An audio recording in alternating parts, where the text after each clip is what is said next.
Thank you so much, Dr. Pai. Thank you so much. Really blessed and honored by these words. Hi, Tarini ma'am. Hi, Radhika. Good Yes. morning. Yes, ma'am. We are live and recording is on. Yes. Okay. A very good afternoon to all. Have you taken everybody in, Mr. Patodia? Yes. Yes. A very good afternoon to all. On behalf of Delhi ISAR, I welcome you all once again for today's CME.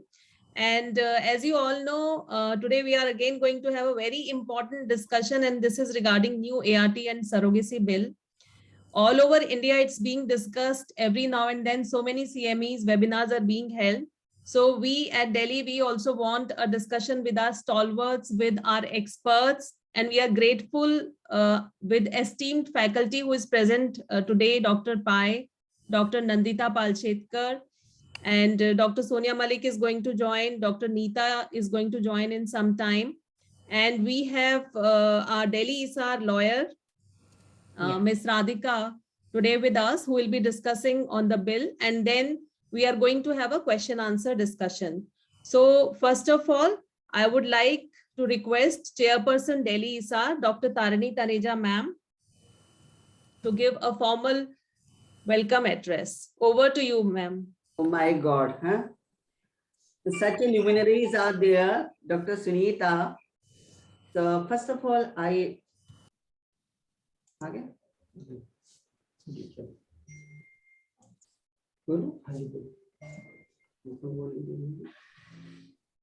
Hello everyone. We can hear you, ma'am. Yeah. So first of all, my greetings at the platform of Delhi ISAR. I wish a very, very vibrant, chilly, hilly day to all of you. Rainy day. I think we are having a very, heavy rains in Muzaffarnagar today. So I think every chapter has done on the Surrogacy and ART Act, but today we have come with a different issue. So my topic is today just to know what are the problem our IRT practitioner facing. Since the act cannot be changed, it can only be amended. So we just want the practice-oriented problem of our colleagues, so that can be forwarded for the consideration during the amendment of act. So I'm just one question is giving a very frustration to me. With the permission of Dr. Sunita, I'll take 1 or 2 minutes to express my views. So like all the regulation are act, as Dr. Pai was saying, are on for doctors and especially for gynecologists, medical, PCA, PNDT, and ART. And on the other side, everything is done by the quacks. They are doing MTP, they are doing the sex selection very, very openly with the software. And also they are doing IUI. They are taking the semen sample and pushing. So no act for them. Why not act for them? Because of only medical jostling. When the delegation of like ISAR, me, Dr. Sivani, with the Foxy member, with the Foxy president, Dr. Shanta, and Secretary Madhuri Patel, and Dr. Sonia Malik and Dr. Sudha, we went as a delegation to the health minister. So we really found they have been poison like anything, as we are very unethical. We are not even the human beings. As I think medical jostling, everybody must be remembering the show of Amir Khan's Satyamev Jayate, that pathologist. So we are the like a black sheep in ourselves. If any problem, we can be regulated ourselves or the central body. Central body can regulate us. Why we are asking the regulation every time from these bureaucrats by the ministers? So I just believe that we should not do medical jostling. We should remain in we should not be jealous of our colleagues. And it is very heartening. Once we went there to meet the health minister, so he was so supportive and cooperative. He assured if it is like a valid your problems, valid queries, we are ready to amend it. So kindly ask your colleagues and forward us. And he also deputed one this joint secretary for us. Even she was very, very cordial. So it was very, very important to tell everyone we should not do the medical jousting. We should respect each and every member ourselves. If any shortcomings ourselves. So our association, our heads are there. Our like Dr. Pai is there, Dr. Nandita is there, at present Dr. Prakash Trivedi is there. So they can, interfere in our behavior, our attitude or practice. So anyway, it's not the mudda for today, though it's a very, very important, but we are so sophisticated. We just do the everything discussion, drawing room discussion. We just want a polished thing on the open platform. So I think maybe Dr. Sunita thinking I have taken so much of time. Anyway, since the act has come, it has created so much panic, hanging on our neck. So we would like to listen more about the act from the advocate, Dr. Radhika, because an investment in knowledge pays more. So this is a topic for the medical and ART Act by Dr. Radhika. So please show me the CV of Dr. Advocate Radhika. So Dr. Sunita. Please invite Dr. Pai, Dr. Nandita first. So it's my really pleasure, honor, my favorite person as a human being, the crystal clear soul, Dr. Hrishikesh Pai. He is the president-elect Foxy. We are waiting for his tenure, and he is the past president ART. And so many laurels to his cap. If I start reading, it will take more than 24 hours. So everybody knows Dr. Hrishikesh Pai. So over to Hrishikesh Pai. We would like to hear about the Hrishikesh Pai. Few words of the pulse of wisdom from Sunita, how much time do I have to talk? Sir, initially we want just 1 or 2 minutes address from you. Okay. So thank you very much. I would like to thank Dr. Delhi ISAR, Dr. Sunita is there, Dr. Tarini, our chairman of Delhi ISAR, our friend Dr. Sunil is there. And I would like to also thank Ambrosia, Mr. Ramesh and Sonal, and our dynamic advocate, Dr. Radhika Thapar, and my colleague and now our incoming dynamic president of ISAR, Dr. Nandita Palshetkar, and I think Sonia Malik ji has also joined us. So all of the people are here. I hope I have not missed out on anyone. So please excuse me if I have done. And we are here to, so we have, what I am saying is that 30 years we have had our first 30 years. I started ART in 1989-90. And since that time, everything has been evolving. It was an exciting journey of 30 years. And now, yes, at some point in time, the next phase has started. So this is the next phase. The next phase is just started. And it's again an exciting phase. So it's like, if you look at the PNDT Act, yes, the government did apply the act a little vigorously on people who were not following it. But now we are more or less set it into a groove every month. The AMO comes in, he looks at our papers, sees that we all do proper compliance of the act, and we generally follow the rules. Not even हमारे नींद में भी हम लोग sex selection or sex detection नहीं करते हैं. So the ethical problem. So you have to understand that the acts of MTP, PNDT, and ART, they are meant for ethical infringements.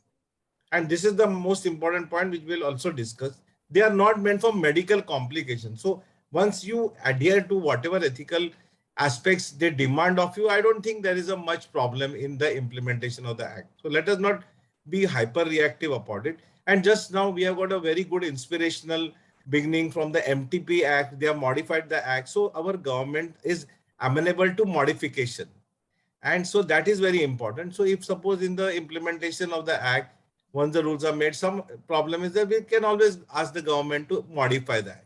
And I'm sure that they will listen to us, and in all fairness, they will modify the act if it has a problem. So I will not take much of your time because we will discuss it in the next thing. So thank you very much for calling me here. And I'm looking forward to a very fruitful discussion. Thank you. Thank you, sir, for your time and for being here. I would now like to invite Dr. Nandita Palshetkar, ma'am, who is expert in field of IVF and infertility. She is co-director Bloom IVF Centers with Dr. Hrishikesh Pai. Madam is President AMOX, past President FOXY, past President MOGS, former President IAG as well. And most importantly, ma'am is President-elect ISAR.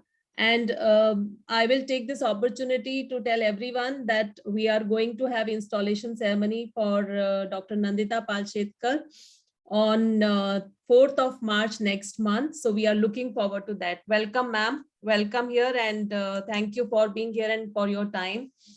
I also welcome, thank you, ma'am. I also welcome Dr. Sonia Malik, ma'am, who is Director Nova IVF and South End and past President IFS. And she is honored with so many awards. And Dr. Neeta Singh probably would be joining in some time. So meanwhile, I'll request Dr. Nandita Palshetkar, ma'am, to say a few words for audience. Over to you, ma'am. Thank you. Thank you, Sunita. I think, first of all, good afternoon to everybody. I'm not going to take everybody's name because Hrishikesh has already mentioned everybody, but lots of love to everybody. And I think I must thank you, Sunita, for putting me on this panel, because what happened was I had really, I've been being a little lazy about reading the law. So today I've come to Bhubaneswar on the airplane for 2 hours. I have read both the laws from page to page. And one thing I want to really say, we have been working on this law. I was a part of the committee member. Hrishikesh was part of the committee member. I think a lot of people, Dr. Kamini Rao was there. There were lots of people. Indra Hinduja, I remember, was with me when the Dr. Sadhna Desai. And today, the ART law as it is, it's actually not bad. There are a lot of changes which we've got about. I think Radhika will probably agree with me. Bailable, cognizable, the penalties have changed. I'm excited about the new phase. Yes, we will have to toe the line. आज तक मतलब दिल के राजा थे हम, जो चाहे मन में वो किया.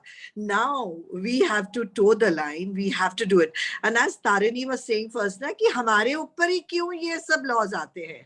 I think we deal with women. Women are the undertrodden, whatever. There is gender discrimination, and the whole world is trying to get gender neutrality. And that is why protection of women is so important. And each government takes, any country takes, a lot of care, creates a lot of laws so that women can achieve that, they can fight that discrimination. There's gender neutrality, even in countries like America.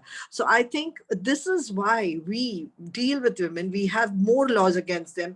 And we do know, as a FOXY president, I have seen women have atrocious, atrocities done against them. And it is required, the law is required to help them.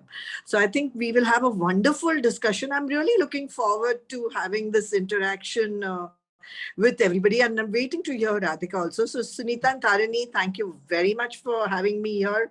And I'm really excited to be part of this conversation. Thank you once again, ma'am. Now I'll request Dr. Sonia Malik, ma'am, to say a few words before we give it to Radhika.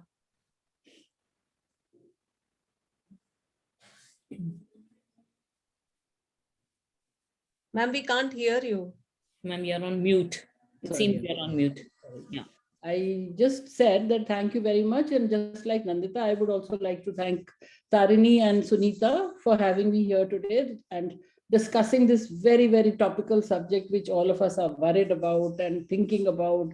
I think I don't mind saying raton ki neend or din ki neend sab uda li hai. Not because it is an atrocious act, but because we are unable to to interpret it the way there are different interpretations to the same thing.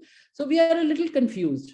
But I think with the more we meet, the more clarity we will have. And I think it's very important to have such dialogues so that we are able to essentially understand the gist of the law and then practice as ethically as we have always been doing. I would like to say that, and Hrishikesh has very nicely said that now we are not scared of the PNDT law because we know what they expect from us. So similarly, gradually we will know what they expect from us, and I'm sure we will comply with all the rules and regulations. So over to you, Sunita, and over to Radhika probably to tell us more about this. Thank you so much. Thank you, ma'am. Dr. Neeta Singh probably will be joining in some time. So we are looking forward to this much awaited discussion. So I'll request Dr. Tarini ma'am, who is chairing the session, to invite Advocate Radhika Thapar Pahel, who is a fertility lawyer with Delhi ISAR as well. Over to you, Dr. Tarini ma'am. Ma'am, you are on mute. And I'm really happy to listen. Advocate, she is a legal advisor to us also. And she is a postgraduate for 13 years. Also has been the speaker to Australia. She has been awarded and West Champion Trophy also. And she has been the speaker for the Congress Party. And also she has incorporated or contributed chapter for the fertility preservation. The book compiled by Kejriwal, the Minister of Delhi, for the fertility preservation. So we would like to listen from from Advocate. Everybody is here, doctors, so our tongue is, very used to the doctor. So ART and Surrogacy Act 2021. So over to Advocate Radhika. Yeah. So Radhika. Yeah. She is our legal, advisor and secretary to this. Yes. ISAR. Yes, ma'am. Thank you so much, Dr. Tarini ma'am. Thank you so much, Dr. Sunita, for having me over for the talk. And I always feel, like Dr. Tarini ma'am said that, people prefix, doctor before my name. And I also feel I'm an integral part of the medical fraternity only, just that I'm practicing the legal part of it. Yes, in fact, I agree with the view of each one of you. With few of the doctors have a lot of apprehensions, and few of the ones are, making a very welcome to the new acts. And I also agree that this act has a mixed bag of goodies. But again, since I practice on the legal side of medical part, so I do understand what Dr. Nandita ma'am has also said, that when we are dealing with the subject of women, child, they are the vulnerable groups of the society. So they need extra protection. So when I ventured into this field of practice some 17 years back, everybody asked me, why are you focusing more on this aspect? Because somewhere very well, I knew this fact that this is someday going to be a very big law on it. Because, women and child on national policy level matters are always positioned high, and they are inevitable. Laws are inevitable, especially in ART and surrogacy when the gametes are handled outside the body. So not only there are aspects of women health or child care, there are also aspects of misutilization of the gametes, which eventually lead to, forming of human beings, maybe cloning also. So there are a lot of aspects of it. So now it's been almost 2 weeks that the law has been, debated amongst the fraternity, and a lot of people have already conducted a lot of talks. But still, I would, before we get on to the question and answer round, I would like to run through basically a small talk about, what all these laws, some major provisions about these laws. So let's first start with the Assisted Reproduction Regulation Act. So my slide is visible to all? Yes, it is. Okay, just a second. Let me just, okay, it has gone down. Yeah, I just wanted to. Okay.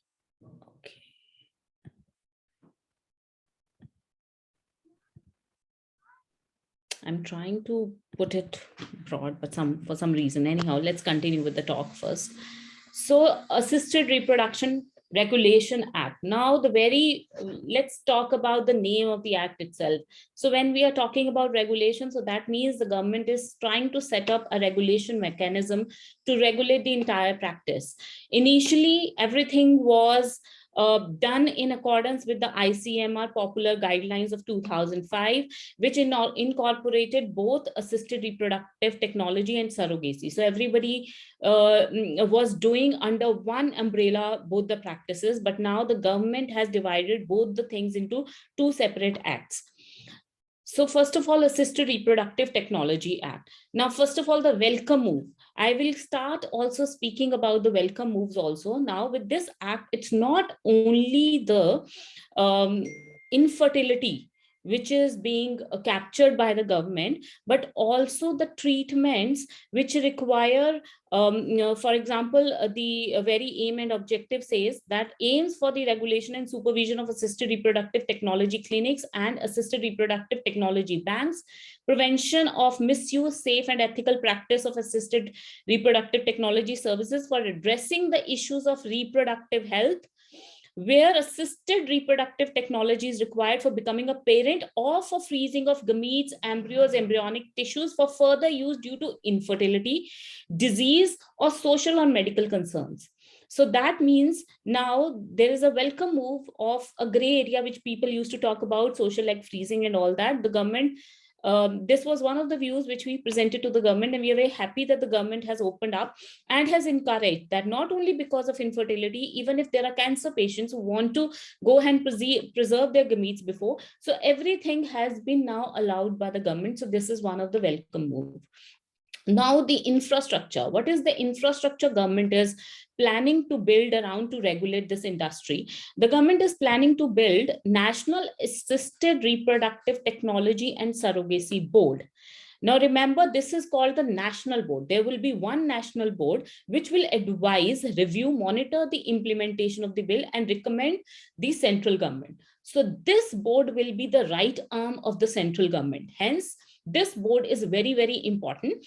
And subsequently, we come down and we will also hear there will be state boards, but we should remember that implementation of the policy, giving a review to the central government, this will be largely done by the national board. And not only the state boards will be important for every ART clinic functioning in a particular state, you will see even the national board role will be important for each and every clinic as we move down to further discussion of the bill.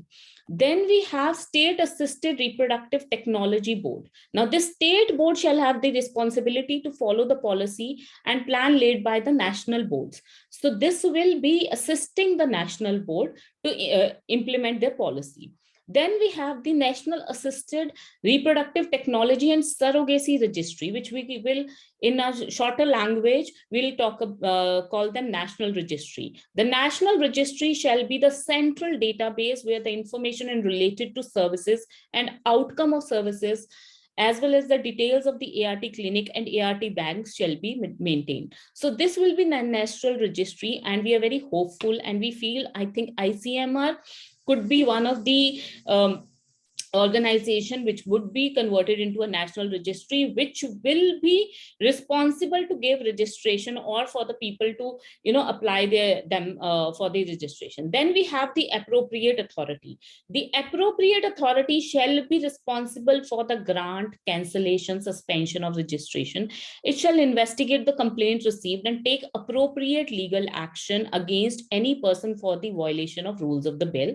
The appointment of appropriate authority shall happen within 90 days from the date of the commencement of the act. So this appropriate authority will be your everyday go-to kind of authority, where they will also visit you, they will also see the infrastructure before they they will grant you, they may suspend, they may cancel if they receive any sort of complaint. So they are one go-to for your regular queries, for their concerns or everything. So appropriate authority is the first level of a bureaucratic setup which an ART clinic has to comply with or interact with. Radhika, can you try putting them on slide share, because it's not very clearly visible. Okay, great. I think now is it okay? Yeah, I've managed to. Is it okay, Dr. Sunita, now? Yes, better. Thank you. Yeah. So then we have the procedure of registration. The ART clinic and ART bank have to apply to National Registry for registration. The ART clinic and banks must apply within 60 days from the date of establishment of the National Registry.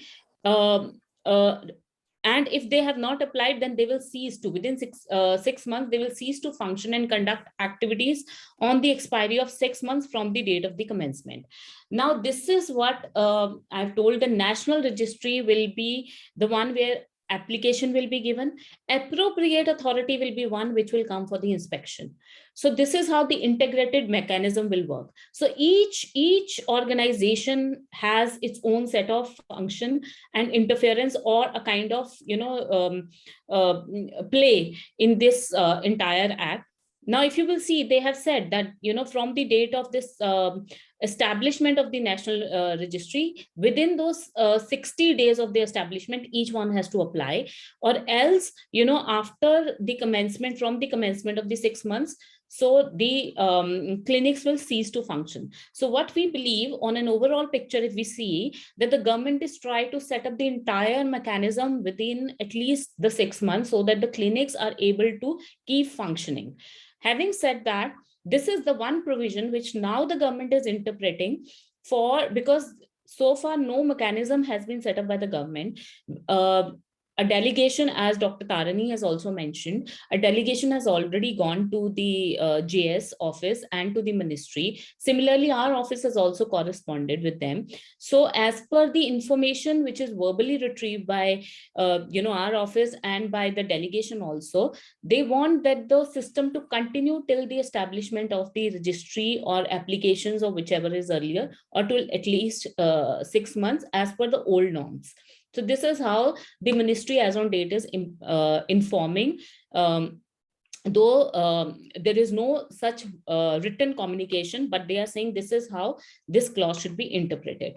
The infrastructure of the ART clinic and ART bank inter alia, that means including the facilities, the equipment, the standard, the manpower, shall be as prescribed. So far there is no set standard of equipment or manpower, though we personally feel that some reference could be taken from the previous ICMR guidelines, but let's be all prepared that there could be some variation also. So if anybody is planning to buy some equipment, or to change a facility, or to recruit some certain sort of manpower, we would suggest that to wait for some time, because the entire format or the entire policy is yet not been disclosed by the government.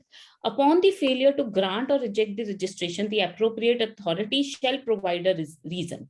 So the government will certainly provide a reason and opportunity to be heard if they are not granting it. Registration shall be granted upon the inspection of the premises. So let's be aware, like, for example, this is a normal scenario which happens in each and every sort of trade also, and in PCPNDT also, that we start kind of clinic by application, and then the authority come, and then finally the grant happens. So similar kind of scenario we can expect in this also. Once you will be given a registration certificate, it will be valid for 5 years. Registration certificate has to be displayed at a conspicuous place. So everybody knows, like, you display your other certificates, this also has to be displayed. Cancellation of registration. The registration, if the appropriate authority receives any complaint and gives a reasonable opportunity, and then they come to a level that there is a violation of the provisions of the act, and if they deem for fit, so they may even go and pass the order of the cancellation. Appellate authority for challenging the order of cancellation. The state government, the respective state government shall be the appellate authority for against any action taken by the appropriate authority, and for the action taken by the state government, the appellate authority will be the central government. So they have set the mechanism that if you feel aggrieved by the order of the AA, then you can go to the state government, and if you feel aggrieved by still your appeal has not been accepted, then you can further go ahead for the Radhika, I'm so sorry to interrupt you again, but the slides are very blurred. I don't know why. Can we go back to the original version you were on, and then we can again see, because we can't read your slides. Is it? Somebody else also put in just in the chat. I just saw. Is it okay? Can't read it. They are blurred. No, we Radhika. can't read it, Radhika. Just Yeah. go It's to. blurred. Don't make completely it make it small. Slideshow. Make it small. Now it is good. Now it is good. Is this a Word document that you're showing or a PPT? It's a PPT which we made on गलत Mac. आ रहा है ये तो.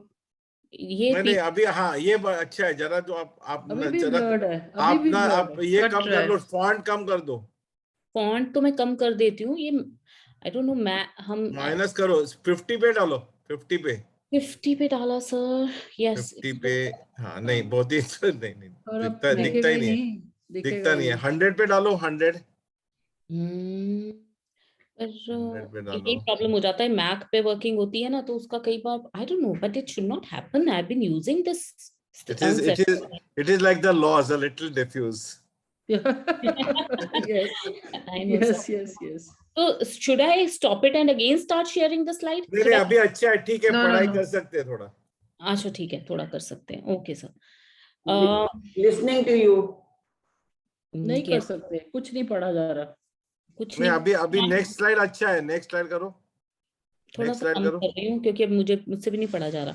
मतलब in the sense अब वो मेरे format में बड़ा हो गया है. So I think you just read it out to us. We'll understand.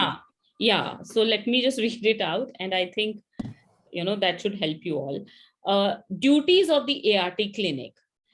The ART clinic shall provide professional counseling to the patients, which includes the implication of the procedure, success rate, cost of procedure, medical risk, and time. So I believe this practice, everyone has already been doing it, or was graduating to, kind of being more express and, explaining in a detailed manner. That's what the government is expecting. And when they talk about professional counseling, I think some background noise. When they talk about professional, Dr. Tarini, kindly mute yourself. yeah. So we feel that there could be a mechanism where they set in that there has to be a program coordinator who will be responsible for giving that professional counseling. So that could be another post or any way of, giving this. Could be, we could expect any sort of that kind of rule and regulation from the government. Then ART clinic shall help the commissioning couple or women to arrive at an informed decision. So we should, again, when we are explaining them everything and we record it, so that tomorrow we can say that we help them with an informed decision. Because the treatment can only be offered after the informed consent. ART clinic shall obtain donor gametes from ART banks. The donor procedure shall not be started till an insurance cover as may be prescribed for a period of 12 months is not taken for the oocyte donor by the commissioning couple or a woman. Now, the language, let's see the language, because, at the end of the day, we will also come to few points where we feel a lot of clarification from the government that is required. Here, the government is saying obtain donor gametes. Now, this language has created a lot of confusion.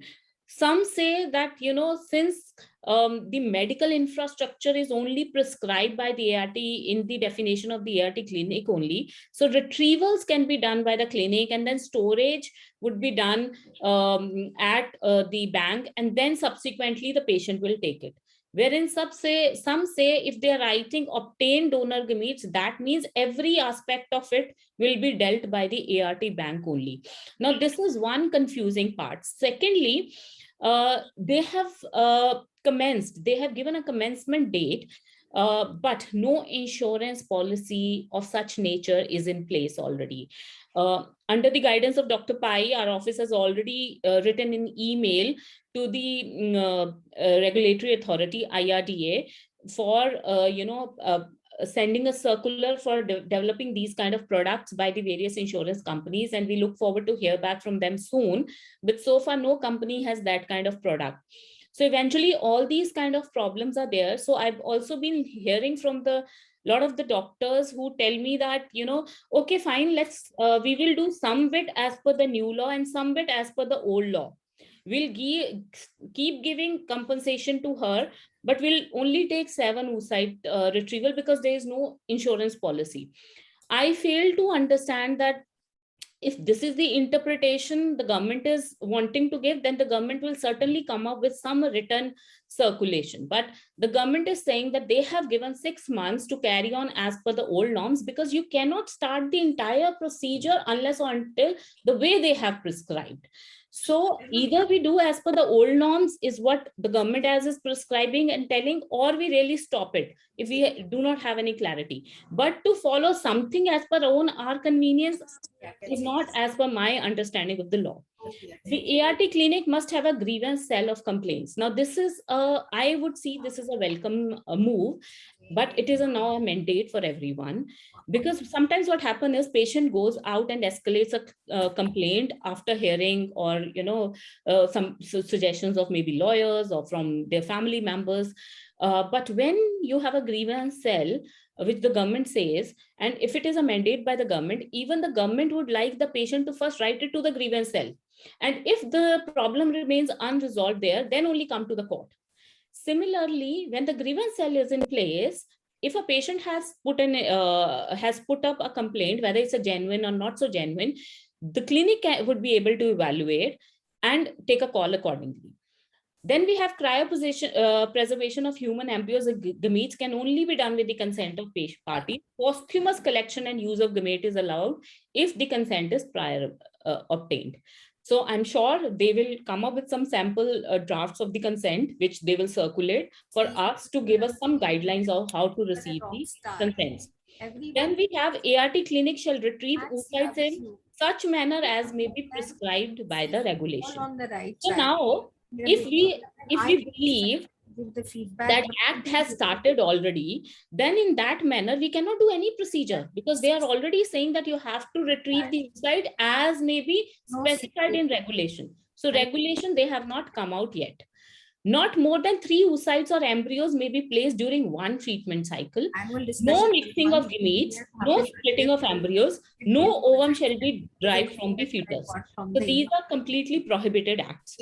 For any such further duties as may be prescribed. So the authorities have the right that if there is some lacuna or anything which they have not covered, I think Dr. Neeta, ma'am, there is some disturbance from your side. Can you please mute yourself? And Radhika, one suggestion for you. Can you just switch off your camera and then try? Maybe then, it becomes little clear. Your video. Is it okay now? Is it better? No, it's the same. So we can, Can you hear me properly? Can you hear me? No, I think it's a problem with her presentation. So just forget about it now. Okay. At least you can see her, so it's... yes, correct. No, Radhika, we'd like to see you. Okay, ma'am. Thank you so much. But I'm really sorry. This presentation we played in a previous conference and everything was fine, but so sorry for that. No problem. Yes.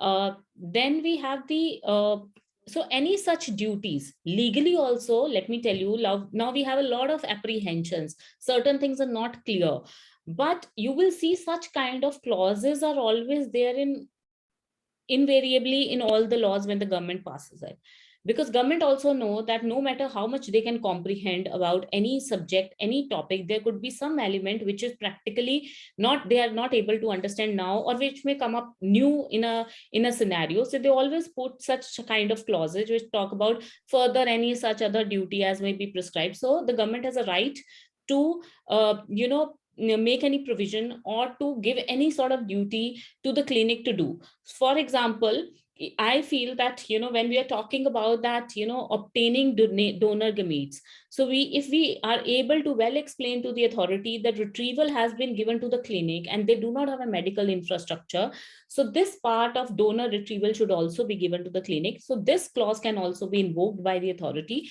to grant that duty to the ART clinics.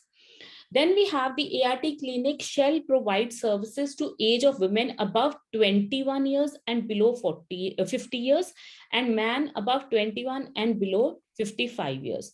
So now infertility, they have infertility, they have my voice is echoing. Infertility, they have explained as 1 year of unprotected intercourse. If you are not able to conceive, so then you can go ahead for these kind of procedures. Now, this is a very important part, a discharge certificate to be issued to the commissioning couple or women stating details of the treatment performed on them or her. So this has to be now an essential part of every file. A discharge certificate will become very, very essential. So you have to instruct your team that each file should be given, each patient should have their discharge certificate. Then we have the duties of ART bank. Duties of the ART bank, the Act talks about to obtain semen from males between 21 to 55, obtain oocytes from female between 23 to 35 years of age. So let's welcome this move. Initially, when the first draft came, they wanted a married woman with a child to be a donor. Now everything of that sort has been taken out. Only the age criteria has been prescribed. Examining donors for such disease as may be prescribed. So screening of the donors has been given to the ART bank. An oocyte or sperm donor cannot make donation more than one commissioning couple. An oocyte donor can only make once in her lifetime a donation, and only 7 eggs shall be retrieved from the oocyte donor. So this also has been a problematic clause for various reasons, scientific basis of 7 oocytes, or probably the reason that, this will make a more cost expensive procedure for the patient. So a lot of concerns doctors are having for this clause. So this clause certainly needs clarification or amendment from the government. The information about donors shall be kept confidential.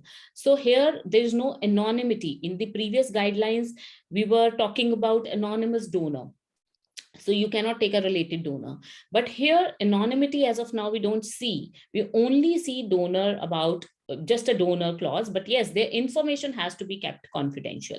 So let's see what in the rules and regulations government is going to come up for the donor, whether it has to be a related or it can be unrelated. So let's see what the government would come up clearly on that. Then we have pre-implantation genetic testing, PGT. Sex selection is prohibited, and PGT only to screen the embryos for known pre-existing heritable or genetic disease.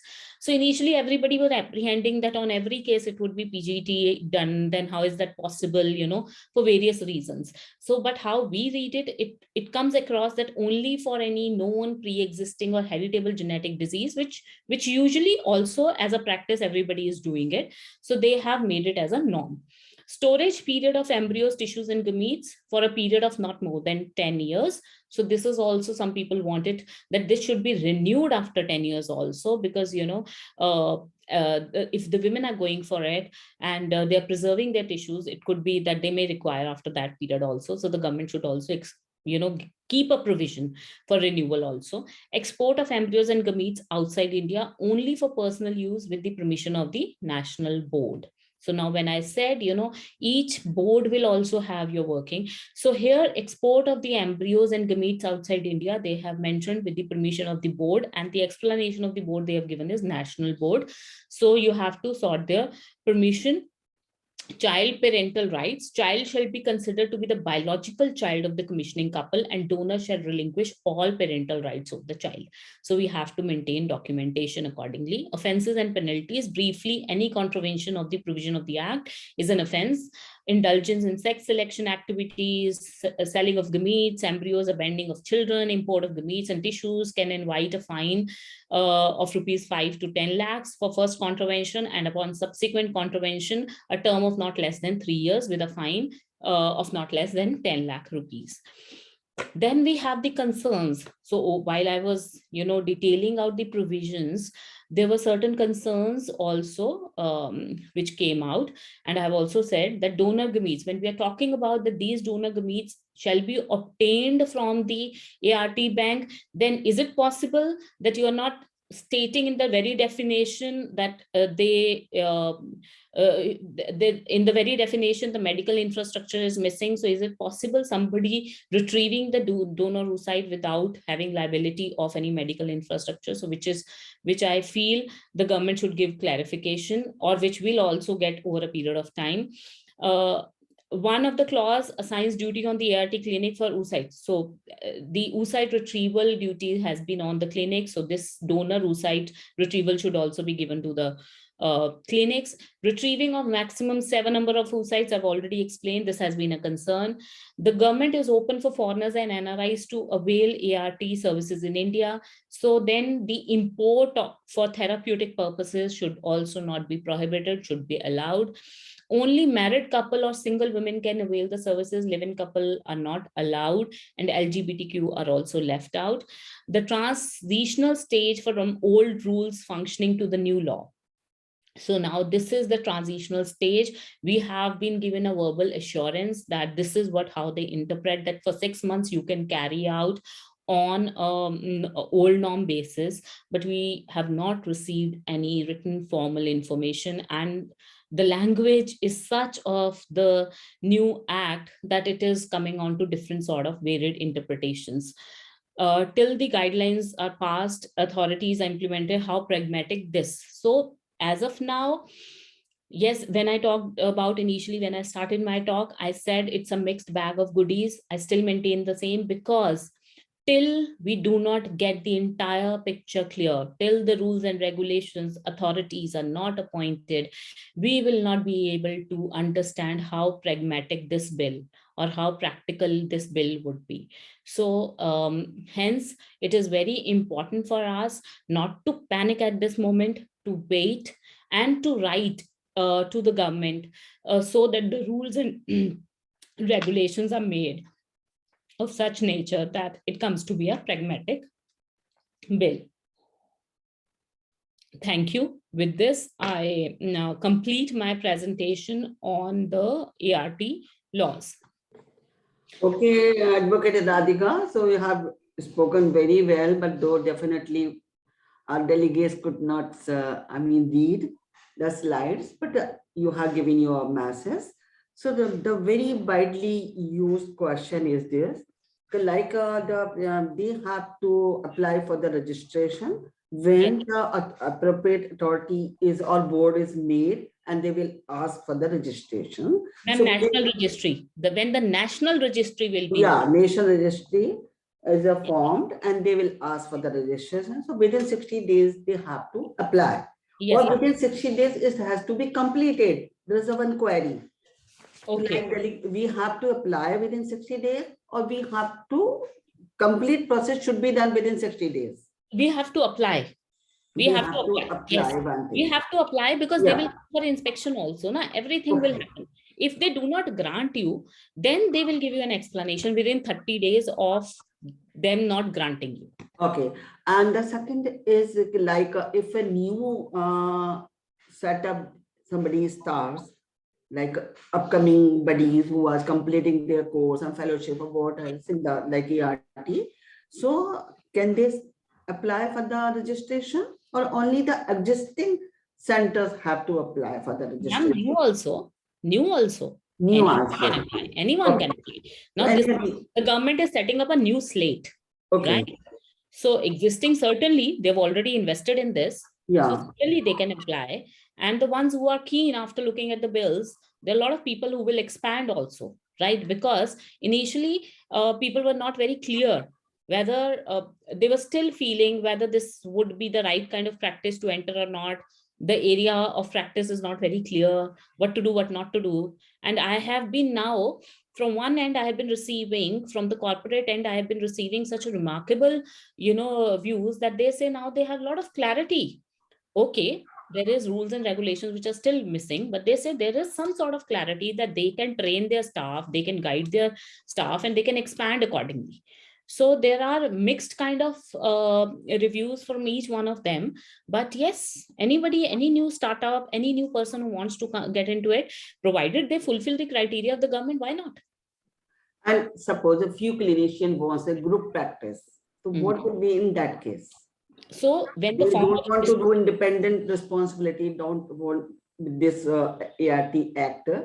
So they want a group practice.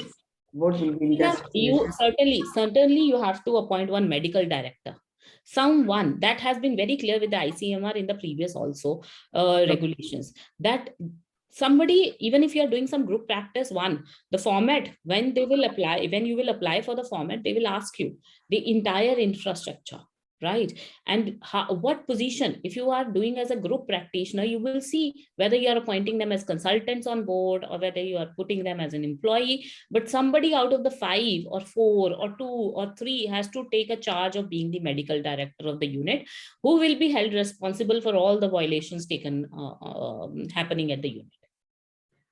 So thank you so much, because it was not, I mean, the slides were not clear, so not much question in the. I'm so sorry, but I and can have, yeah, we have the surrogacy also. So Radhika, do you want a Dr. break? Then we Sunita can and go on to the Dr. question answers first. If you want a break, Sunita and Dr. let me know, please. Sujata. Sunita and Dr. Sujata will take the question answer. So they will cover all the queries. So over to Yeah, Dr. I think surrogacy we should cover, then we can take combined questions. is this slide visible? Is it okay? This one is visible, yes. Yeah. Go on to the next one, Radhika. This one is visible, but the other one is a GAC. Again, there is a blur. This is not. Again, there is a blur. But better than last presentation. Yeah, it's This clear, is much very better. clear. Just give me a minute. Let me see my internet connection. It's not connection. It is the font problem. Is it? So meanwhile, we can take Neeta, a you few should questions which are there in start the chat with box. questions, I think. Radhika, you can carry on. This is looking fine. This is looking fine, huh? Better than last. Yeah. Yes. Last one. So this is a Surrogacy Regulation Act 2021. Now, as I've told you, the entire practice is divided into 2 parts, the ART practice and the surrogacy. Now, for the surrogacy also, Surrogacy Regulation Act. So first message I would want to convey to each one of you is that let's not scare ourselves. Whenever there is a transitional shift, whenever we are moving from one way of working to another, the apprehensions are genuine, are reasonable. But at the same time, if the government has come up with, has utilized so many man-hours, has done so many, invites of the stakeholders, utilized the man-hours of the legislature also, built up an infrastructure, appointing an officer. So they are not appointing or making anyone to sit there to stop it. Okay. They are saying they want to regulate it. And that is why they are naming it as Regulation Act. So we have to see now when this entire mechanism will come in a proper flow. First of all, the purpose of the act is to regulate the practice and process of surrogacy and the matters related to that. And again, to regulate the surrogacy the way they have, wanting to regulate in a similar fashion mechanism, they also, here also the national board, state board, and the appointment of appropriate authorities. Now, these 2 boards are not separate boards. They are the similar board. So whenever there is a concern regarding ART, it will be called a National ART Board decision. Whenever there is a matter related to surrogacy, it will be a National Surrogacy Board decision. So they are one board which will be taking care of the policy and related matters of both the topics. Then what kind of surrogacy can be carried out now? Only altruistic surrogacy will be allowed, which means no exchange of money except for medical expenses, other prescribed expenses, along with mandatory insurance cover. So medical expenses, okay, will be allowed. Other prescribed expenses. Now we are not knowing what the government is going to prescribe as expenses. So if the medical fraternity is going to make a presentation, so we should be giving a presentation on the basis of what globe is following. Because now India has adopted the law on the basis that entire globe, at least the developed part of the globe is going from commercial to altruistic. So India also feels that this is the right way of doing surrogacy, and that is how the parliament has come up with this law. So similarly, we should also tell them that what prescribed expenses are allowed all across the globe. And to my experience, I've been working for the patient in and out of India. It's the nutrition, it is the loss of earnings, it is the to and fro expense, the legal counseling expense, psychological expenses. All these are built in as surrogacy cost and have been allowed all across where this altruistic model has been followed. Essential criteria of surrogacy: medical indication necessitating surrogacy. This is very, very much important, that now you can take only the patient which has a medical indication necessitating surrogacy. Couple means a heterosexual legally married couple. So it has to be a man and a woman. Age criteria, single women. If single women is allowed, which means a widow or a divorcee between the age of 35 to 45 years. So unmarried single women are not allowed for surrogacy.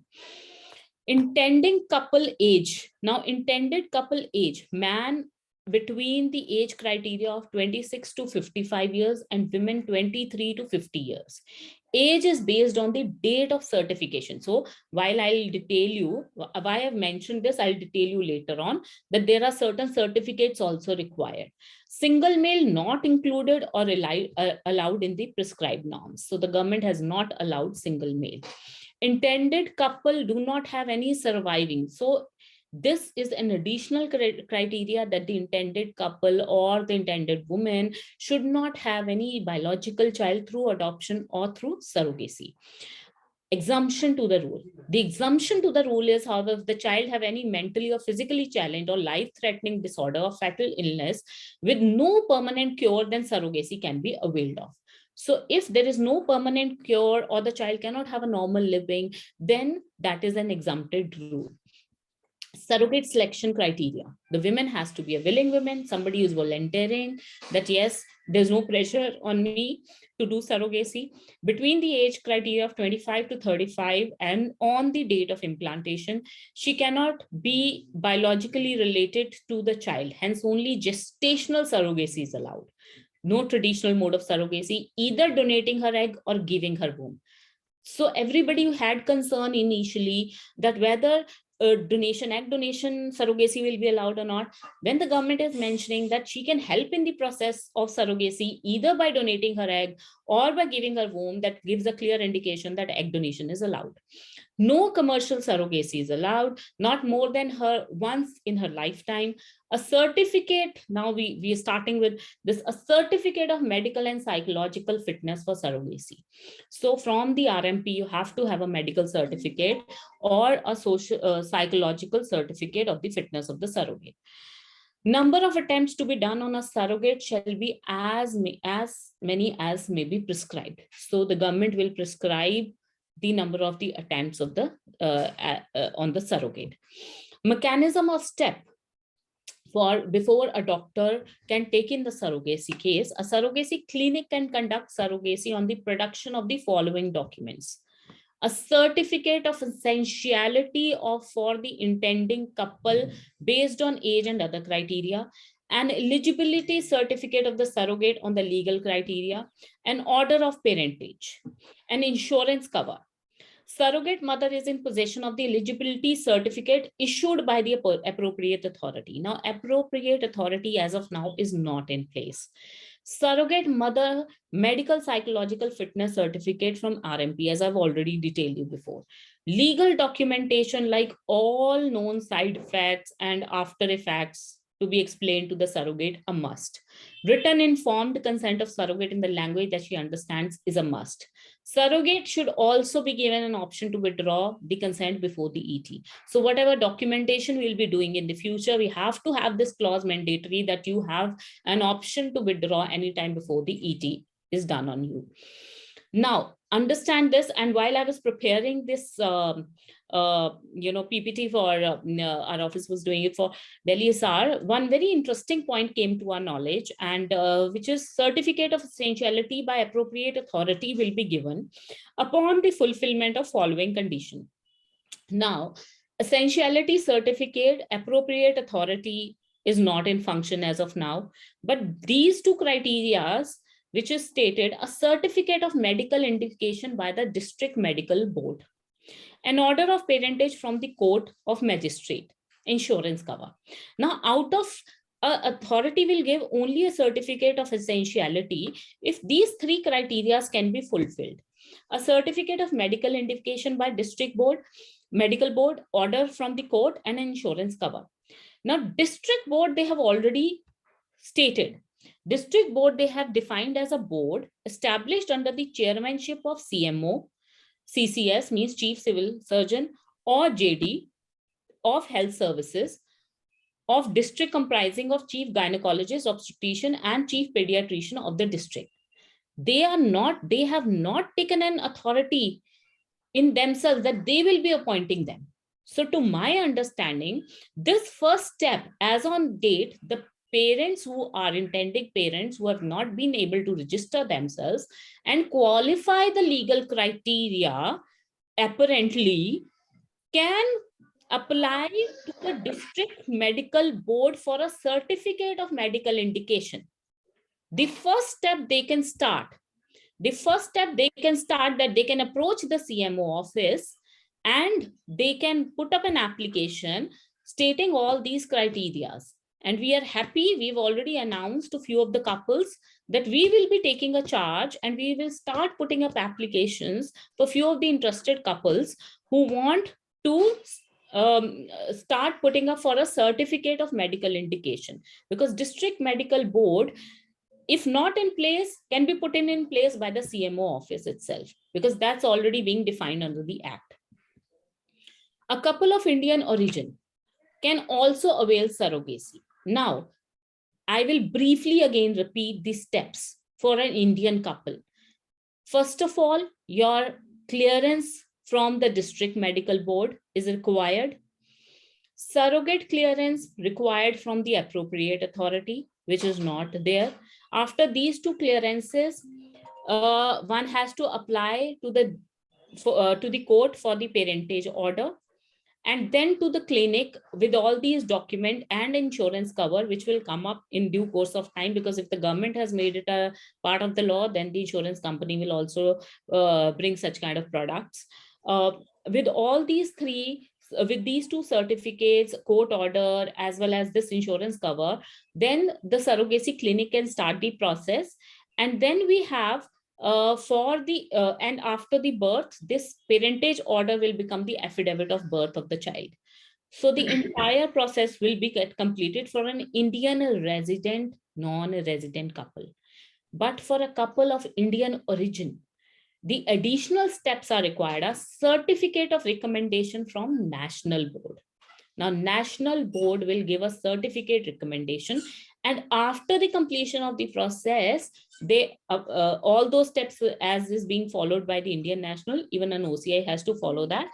And then at the end of it, the immigration process, they have to do it. Now, this immigration process can also be required by a non-resident Indian. So even a non-resident Indian could require an immigration process. So these would be some additional legal steps which an OCI would also require. Now, rights of the surrogacy born child. The child will be considered as the biological child of the couple. Child will have all the rights and privileges like a natural born child. No child shall be abandoned for any reason whatsoever. No sex selection. Offenses and penalties, commercial surrogacy prohibited. So that means we have to conduct surrogacy as per the prescribed model only. Advertising, publishing, and communicating of commercial surrogacy is prohibited. So everyone is talking about, this advertising is prohibited and commercial surrogacy is prohibited, but it is prohibited for commercial surrogacy. Now, if once you are granted a surrogacy clinic license, if you are promoting or if you are putting across your adverts or your information to the public, it could be very well put that here only altruistic surrogacy services are offered, no commercial surrogacy services offered. Abandoning or disowning the child is prohibited. Selling of human embryos are prohibited. Import of gametes or human embryo for surrogacy is prohibited. Sex selection is prohibited. These are the main important things which they have made as offenses. And for this, any person, be it a medical practitioner, be it a ART bank, or it could be anyone, if they get to know is involved in such kind of activity, then 10 years punishment with a fine up to 10 lakh rupees. Apart from that, for a RMP, they have made that if you're violating any provision of the Act, 5 years of punishment with fine, and subsequent, if you keep repeating this, then they can also suspend your license for a period of 5 years. Intended couple, if they are violating these provisions, then 5 years of imprisonment can be given to them. Transitional provision, they have given 10 months as gestation to the existing surrogate mothers for their well-being from the date of commencement of the act. So already existing surrogate mothers can get 10 months of gestation period. So that means that the cases which have already been taken up before 25th, the date of the commencement, their surrogates can be given 10 months of gestation period. So this is what the briefly the Surrogacy Act talks about. So thank you very much. So the forum is open. Any questions for me? Thank you, Radhika. I think you have very clearly explained all the clauses of this new ART and Surrogacy Act. And right now, I think we will move on to question answer, because this is something which everyone, all of us have some queries and questions. We got so many questions from our fellow colleagues who are general gynecologists and IVF practitioners. So we will be moving straight to the question answer session to all our experts and to you. And before that, I would like to welcome Dr. Neeta Singh, ma'am. She has joined us. Dr. Neeta. All of us know her so well. Dr. Neeta ma'am is professor at AIMS in Department of OBGY, and she's heading the IVF unit there. Welcome, ma'am. Hello, Sunita. Hello, So everyone. nice to see you. Yeah, sure. Hi, Neeta, madam. Hi, Rishi. How are you? Fine. Radhika, can you stop sharing your screen? Yes, I've done that. Yes, sorry, I've done that. Hi, Dr. Neeta. This is Hello. Radhika. Hello, Radhika. Yes. Pleasure to meet everyone. Yes. Same here. Same. Welcome, Neeta ji.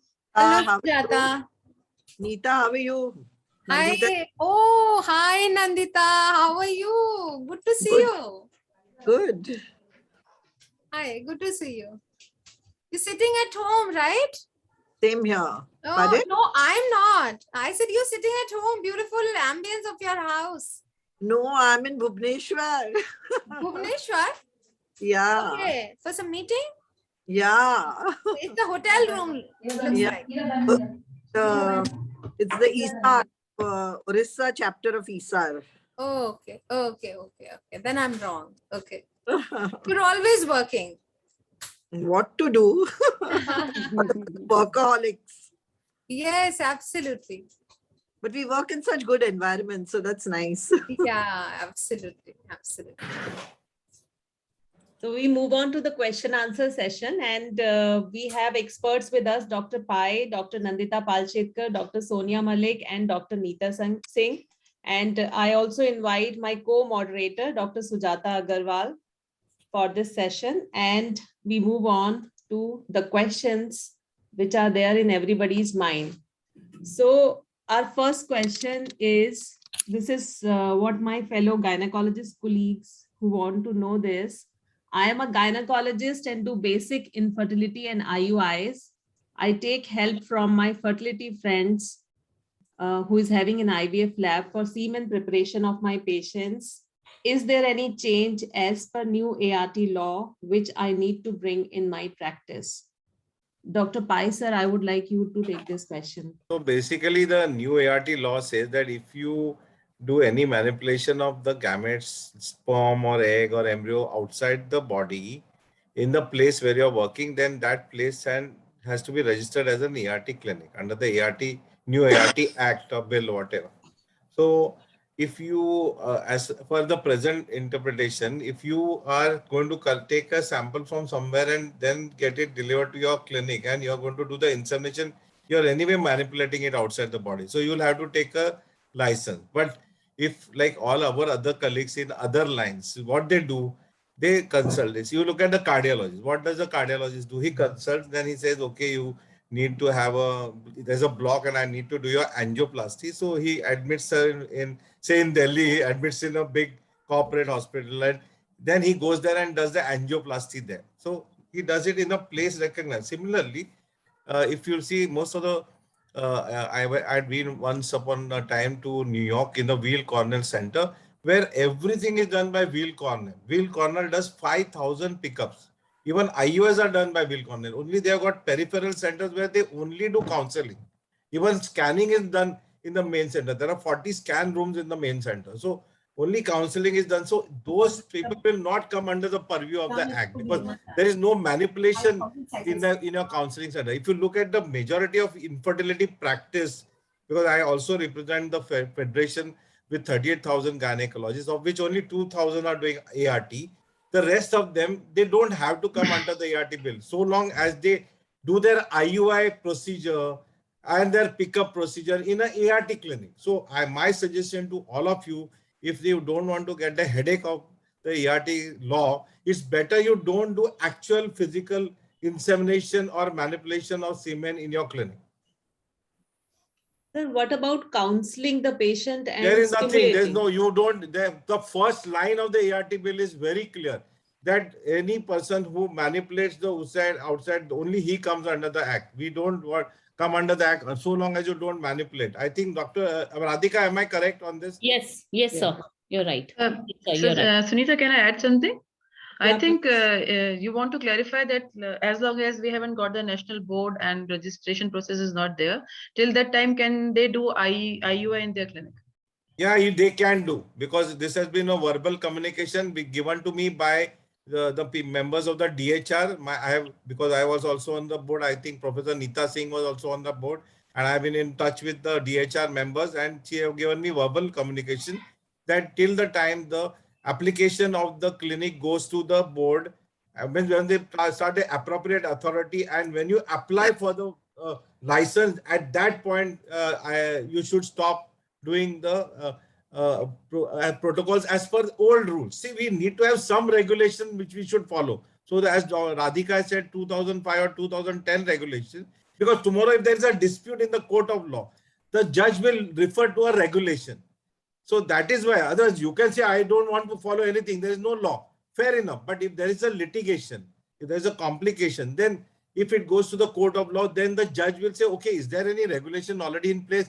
Okay, there's Your Honor, there's a 2010 regulation. Then he will refer to it when he's judging. And of course, he will also refer to the previous judgments given by various of his colleagues in the lower courts and the Supreme Court, as well as he will refer to the judgment given by the British courts, because our legal system is based on the law of torts, that is a British law. Till the time the ART bill comes into operation, then of course our judgments in the future will come based on the ART bill. So, sir, that means till when this appropriate authority is there, they can keep on doing IUIs in their clinic as they were doing earlier. But as soon as this is in place, they should be only stimulating and then bringing the patient to provide. some Yeah, but center, now the rules will be formed. Sunita, Or they can I register just want to also. clarify. I just want to clarify. It doesn't mean that you keep doing what you were doing earlier. The transition period means you start streamlining your work according to the new act. You cannot do IUI in earlier like you were doing. So these provisions are there because, like, if you have a surrogate patient, you have collected her embryos of the biological parents, or your midway surrogacy. Now you can't do anything. You have to deliver her, look after her. So that is allowed. But you cannot, like IUI, somebody was asking that I used to take the semen from the husband, used to take and process in another clinic, bring back and put it in my clinic. That you have to immediately stop. You cannot do it. Whatever you can immediately stop, you have to stop as per the law. Now it is a law. It is so what a Dr. law. Neeta is saying is correct. So what is the interpretation of the legals, the other colleagues of mine on the other day also, is that whatever you can try to do, you should not do. Yes. Like, for example, the not doing the IUI in the clinic which is not licensed is a thing you can do. So that you should do in a clinic which is licensed rather than doing it in your clinic. Yes. But for example, age limit, suppose they have said 50 and 55, then yes, you should not. However, if you have anyone already started a cycle and you're in the midway, fair enough. But taking a new cycle where the age of the mother is more than 50 or age of the father is more than 55, you cannot do. Now, for example, egg donation, but we don't have the banks into place, so we can follow the old rules. So what you can do, you should do. What you can apply of the new law, you should then apply. Yes. Yes. But I think. Dr. Neeta and Dr. Pai, Yes. Dr. Pai was coming from the fact that, I think you joined late, so maybe you missed there. There is one delegation which went to the ministry and to the JS office, Geeta Narayanji's office, right? And our office also personally spoke to them. And we were made to understand about surrogacy, the way you said, they also said the same way, that, it's a transitional phase of 10 months. But for the ART practice, it is the same view which was expressed to the delegation, and our office received the same information. They said carry on the ART practice, not the surrogacy. They said carry on the ART practice as per the old norms for 6 months or till if, yes, this is the interpretation which has been received. But Dr. Neeta, what is, I would like to add yes. further, there is a letter we have received, Yes. and our delegation is going on the 11th of this month to have a meeting with the DHR, and there will be further clarity on these issues at that particular meeting, and we will definitely ask them whether what exactly we can do until what time, so that there is a total Yes. clarity on Yes. the picture. So the Foxy, as a president-elect of Foxy, we have received the letter from the ministry just yesterday. We have received it, and they have asked us to come to the meeting, and the delegation will go and clarify the issues totally. Yes, ma'am. Because, ma'am, like you've said very well that, this act has commenced. Okay. But if we are saying that, okay, we will do half, we will follow it, and half will not follow it because there are things not in place. In that scenario, we'll not be able to do anything also, because the inception has been derived in a very different way. So much so they even talk about how you will do the retrievals as is prescribed, what duties you have to tell as is prescribed, donor insurance cover has to be granted, then only you can do it, what to do, what not to do. So in that particular space, it is very important for the government to come up with a written clarification, because this way, most of the people, for everything there will be, even if you are doing 7 oocyte retrieval and you are not giving an insurance cover, there could be an objection against you also, that you have not followed the law, you should have followed it. So that is why, that is one. Yes, ma'am. Radhika, I feel what Neeta is trying to say is, we have to finally follow the law. So things which are doable, we should actually Yes, that's a practice. But at the same time, ma'am, if somebody has not done it, 21 minutes ka hai, par usme that's jo what pehla I'm hissa saying. hai na, introduction Yes, we must graduate to a level. At the end of the day, finally one has to follow that. But all I'm saying is that if somebody has not done it, will they be taking an action or not? If somebody has done something So unknowingly, I think Radhika, you're not trying to understand what I'm trying to say, because you're not a doctor. What Dr. Nandita has understood is that now it is an act, a law. So the transition period is that we have to start transition from now onwards. And things like we have to get our clinics registered. For that, they have to appoint the national authority, the national board, and the state boards. So those things. Dr. Sonia, ma'am, can you please mute yourself? Dr. Sonia, ma'am, can you please mute yourself? Thank you. So I think that the transition has to start from now. Whatever things. Yeah. So whatever small things we can do, what you are saying is correct. We have to demonstrate whatever things we can do, which are easy to do. We do it. You suddenly one day, it can never happen. That is why they've given the 6-month period, that you start putting things in place and you start following the law. How much we can follow, it depends, whatever things are not in place, that the national boards are not in place, so we cannot register our clinic, we cannot send applications for donor cases or surrogacy cases. For each case, the board has to give you direction, so that you can keep doing as per you were doing. But the things which you can, like IUI, they say that you cannot do like that semen preparation done in somewhere and the insemination done somewhere, that is you have to stop right away. And that's a very good thing that the India, people used to laugh at us that this such a $20 billion industry, unregulated totally. People are doing whatever they feel like. There is no law, there is no rule. So we should welcome this. And the ministry and the authorities are definitely in talks, and they are trying to make the guidelines now explicitly, like somewhere they have not been able, because people who were there eventually, because in final meetings like Hrishikesh mentioned, we were the members of the National ART Regulation Committee, but due to COVID for 1.5 years or 2 years, we did not meet and we were not consulted. So things like the only 7 oocytes will be retrieved from the donor, we had already given our apprehension. I agree. I remember that we had a discussion. Dr. Yes. Neeta was there, and in fact, I would like to also point out that a lot of the suggestions at that particular crucial meeting, to give your insight that, you know, there was initially only jail. There was no fine. We actually, in that meeting, we implored and said, let us have a fine. So we did a lot of things. All the 7, 8 of us who were there at that last meeting, and a lot of things got implemented, you know. So Yes, lot of. and you know, I would like to just say here, when as I was Radhika, I was talking to her, I was just looking at the internet, and just now our union minister has done the budget.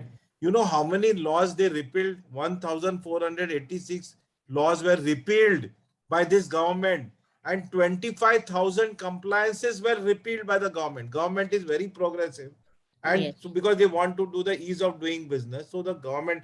And I was also looking at the European Union, the European Consortium, and this is written by our Carlos Jorge, who is tomorrow our fusion conference is there. He is our chairman, one of the chief guests and one of the guests of honor, and he's the chairman of HC. He made a analysis of the European law, and out of the 43 European countries, 39 have got legislation and 31 have already got the registry. So already Europe is ahead of us, and so I think this law was very much due. It has come now, and now because of the government, when I, by the grace of fortunate of also interacting with our very dynamic health minister, and I'm sure Sonia ji was there also in one of the delegations, and that he said that, doctor, we will keep on modifying. You understand? We want to implement a very good law. So it's not that the government is out to trouble us. They just want to implement it, and they want to evolve the law so that ultimately it will be like PNDT. We are now doing all compliances, and look at it. Our sex ratio has improved. Female to male ratio has improved. So we have achieved our goal. So what is the clear-cut message to So, our sir, audience? then whether that we should- means, can we conclude that for this particular question, if whatever is doable, like it's doable to take their patients to a properly registered center, so they should start doing this. Yeah, Is that age correct? also, age, consent, whatever is doable. If marital status, if they have said intended couple, you can't suddenly go and say, Acha, for a single male now I'll do it. No, you have to now, whatever is doable, you should start doing. But surrogacy is very clear on that. They are very clear on that. Surrogacy, they have expressly mentioned one provision of that. It's only the ART. And when the delegation went, Dr. Sonia ma'am will put a light on it. When they are saying you can do it as per old norms, ma'am, you were the one. Yeah, that is true, Radhika. But what has happened is, even after this, after that thing that we went, there has been a lot of query, because many of the lawyers have interpreted it as Neeta is saying, that, you do whatever you can, and wait for the laws to come in place, because Yes. otherwise you may be held responsible for not following the act. And that is why it is advised that you do whatever is particularly written in the law as such, like both Neeta and Hrishikesh are saying, whatever is doable, please do it. You don't overstep. So One more But point the I would only like to say. problem is of the donors. The only Yeah. problem Yeah. is of the donors. I we would are like talking to about- say, Yeah. I would like to say, like earlier, everybody, whoever, even an MBBS or an RMP would give ovarian stimulation. Patient will land up in hyperstimulation. They don't know how to manage. Patients are dying. Landing come in complication to tertiary care centers. So all that has to immediately stop.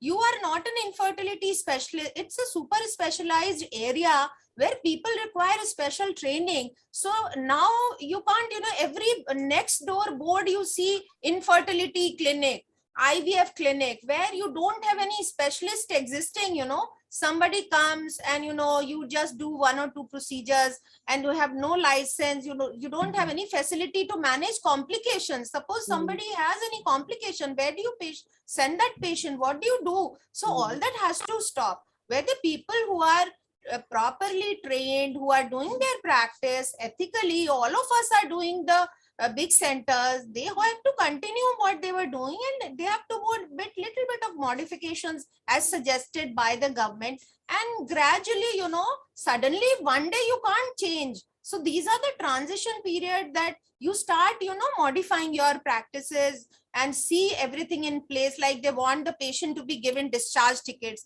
Most of the centers are giving. For those who are not giving, they have to start giving the discharge ticket. Nothing is mentioned. What stimulation protocol given, how many eggs retrieved, how many embryos formed, how many placed, how many cryopreserved. I don't see many of the centers, they do not give anything. Sonia ma'am, correct me if I'm saying wrong. Absolutely. So most No, of the, absolutely correct. so they have to start doing, and they are accountable to the patients and to the law now. If you do a IVF cycle and don't give a discharge ticket and wait that, okay, tomorrow a national body is going to be formed, they can lie. You are inviting troubles for yourself. Now this is an act, and it says if you do an IVF cycle, okay, you have been doing, you do, but you have to give a discharge ticket mentioning everything. And you have to inform the patient about all the details during the cycles you have done. Like we have a standardized discharge ticket, which can be used, that is available on the HIFA website, the SART guidelines. Everybody has their discharge ticket. So all the centers have to comply. And this is not something you have to wait suddenly one day that somebody is going to come and give you this direction. This is the act, and it says that if you do this procedure, you are not asked to stop doing IVF. You keep doing, but start implementing gradually as per the act. So Neeta ma'am, then one question. So Can that I- means there are one set of people are also interpreting it that donors should completely be banned because insurance is not there. That So is stop what doing that is what I was coming So to. how do we say? Then we are saying if you- Radhika, Yeah. so we had, I was in another forum, and it was a good suggestion that the commissioning couple. So so for example, there are already agencies who enrolled for the ART bank. They have got ICMR stamping also. So those agencies are there. So there are some legitimate people who have showed their intent of enrolling at the ART bank. So as far as I am concerned, that agency should take a undertaking from the commissioning couple that for 12 months, if there is any issue of complication, that they will take care of the donor. So that can be one way till the time the IRDA, Yes. as you had applied, will create a system wherein a proper new plan for the donors will be made, insurance cover will be made. Till the time we have to have some, so we are showing our intent that we are. Yes. So similarly, the stimulation protocol should be modified to minimize the follicles. See, there should be less numbers of target. We should always use the antagonist protocol, always use a GnRH trigger. See that the age of the donor is between 23 and 35. I have to told everyone 24 to 34. So to be on the safer side. What about the payment, Rishi, to the donor? What So about I the payment? personally feel that the payment should not miss that now. That is is what I'm because I saying. asked some of the lawyers that in the other forum, there is no specific discussion that so a minor small amount of compensation for their travel and all and their manners loss can be given to them for the time being till the committee, the rule making committee decide what exactly the payment can be given. So in good faith, we are all doing everything in good faith and trying to comply with the new law as much as is possible till the time the actual law comes into place. Yes. So that way, so we all Exactly. can evolve a strategy. So Yes. when we have a collective strategy and such forums like these, so we are showing the government that we are interested in the well-being of the donors and we are not here to exploit them in any way. Hrishikesh, I think what we need to really her question is that what about the IUI? So I think Yes. we will, Sunita, you can write like this, that we can actually get a clearer picture on the 11th when we actually go there and ask them, because verbally we've been told, yes, you can carry on till the appropriate authority comes. Yes. Yeah. Yes. But I Nobody- agree That's what I'm saying. to start doing as many things. But everybody, see, Neeta, you're talking about the people who don't want to do this. So they are going to continue doing it for Doing 6 it, months. yeah. Yeah. Yeah, they will. The people should be that, look, this is the law and it's going to be taken into action, say within 6 months. If you start following it, it'll be great because your compliance will be shown. And those who are going to follow it only on that last day, they will stop doing it. You know, it's like that. That's exactly what I meant, because from a legal perspective, you know, I'm glad that Nandita ma'am, you've picked it up, because, you know, from the medical perspective, I understand. But, you know, my legal mind is saying that the ones who will not be complying, just because there is a verbal by the government stating that, you know, you can carry on as per the old norms, can be interpreted in any which ways. So there has to be, then they will say that, you know, there was not proper mechanism in place. How can you hold us? They will get the benefit of doubt. Certainly they will get the benefit of doubt. And that is where we need to have a clarity. And that is where some people say that there are some donors, there is somebody who wanting, you know, we want to help that by, you know, sharing the USAIDs or something like that, you know, since the government is saying old norms, how can you as a lawyer tell us not to do it? Right. But this is all verbal till now, right? One has to. Yeah, this is all. Dr. Nandita, all verbal. one query. The thing is, this is all verbal. Yes, Dr. this is all verbal, and we will never get a written the clarification from them. But of course, having said that, this meeting that has been called on the 11th is actually to clarify these doubts. So, Exactly. you know, now this is probably one which I think Dr. Shanta Kumari will be addressing, because it is, and Rishi, because this is involving the gynecologist in general, not just the IVF specialist. IUI is the purview of every gynecologist. So I think they will be addressing this. Similarly, you know, we will have to address what is applicable to the IVF centers, particularly, you know, to us, so that basically all these sections are cleared very well, and we don't have any kind of a doubt in any kind of procedure that we are trying to do. Yes, ma'am. Dr. Malik ma'am, can you please tell this question also? That as of now, there is no registered clinic. As of now, they're only enrolled clinics. So Yes, an IUI clinic also, there is no registered clinic. IUI clinic says that the government is saying that you can carry on till 6 months till you get registered. I may I think later on under ART. I may get registered. No, actually, Radhika, the problem is the interpretation of the 6 months. Yes. The problem is the interpretation of the 6 months. Yes, so according to us, or according to what the verbal communication that we have received, they have told us to wait until everything becomes clear. Yes. But the interpretation is that once a law is made and the ruling has been passed, the law comes into action because the notification is there. So yes, when the law is actually has been notified, then all the, like Dr. Neeta is saying and Hrishikesh is also saying, all the points that can be carried out should be done. Otherwise, you will be held responsible for not doing that. That's what I'm saying, ma'am. Radhika, we need to move on to the next question. Yeah, all right. There are so many common questions, you know, which people need to you know, answers from us. Very important question. Sonia, one question from the expert, like the rule for the IUI, you will clarify on 11. But what about for the non-gynae doctors, like COEX, BMS, they are doing at home? They should Please put it down in your letter, Tarini. Please put it down in your letter. Please put this point down in your letter. You have to send the letter. You should put it down in that. Yes. Dr. Sonia ma'am, can you quickly please give an answer for this one? I'm an IVF specialist. My fellow colleague wants to bring a patient for IUI after doing stimulation herself. Can I allow her to do IUI at my clinic? Any legal implications for me as per new ART law? Anything? This part is not clear. This part has not been made clear in this law, that, you know, we can have other gynecologists doing it at our clinic. It's not clear because, you see, now that is something like the PCPNDT. Let me equate it with that. In the PCPNDT law, you can do it at 2 places in 1 district, right? So similarly, I think that has one stay order, madam. Sorry, उसमें stay order है. Ma'am खुद बना रखा था. जो भी अभी तो है ना.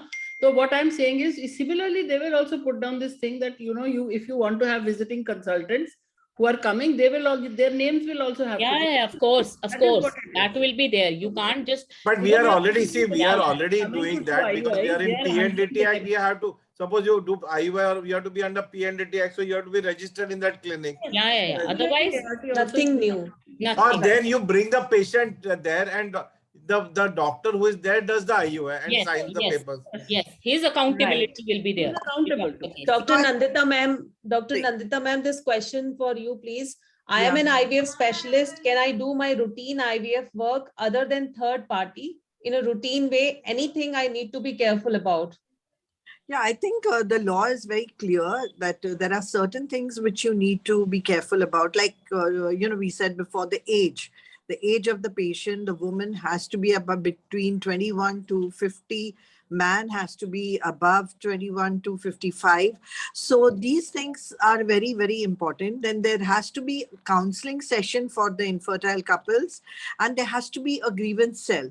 So these three things are something we should incorporate. Maybe not a grievance cell right away once we get clarity when the law is in force, but the definitely simple techniques can be done. Another thing is consents. They're very particular about consents. Anything that you do for the patients, consents have to be taken.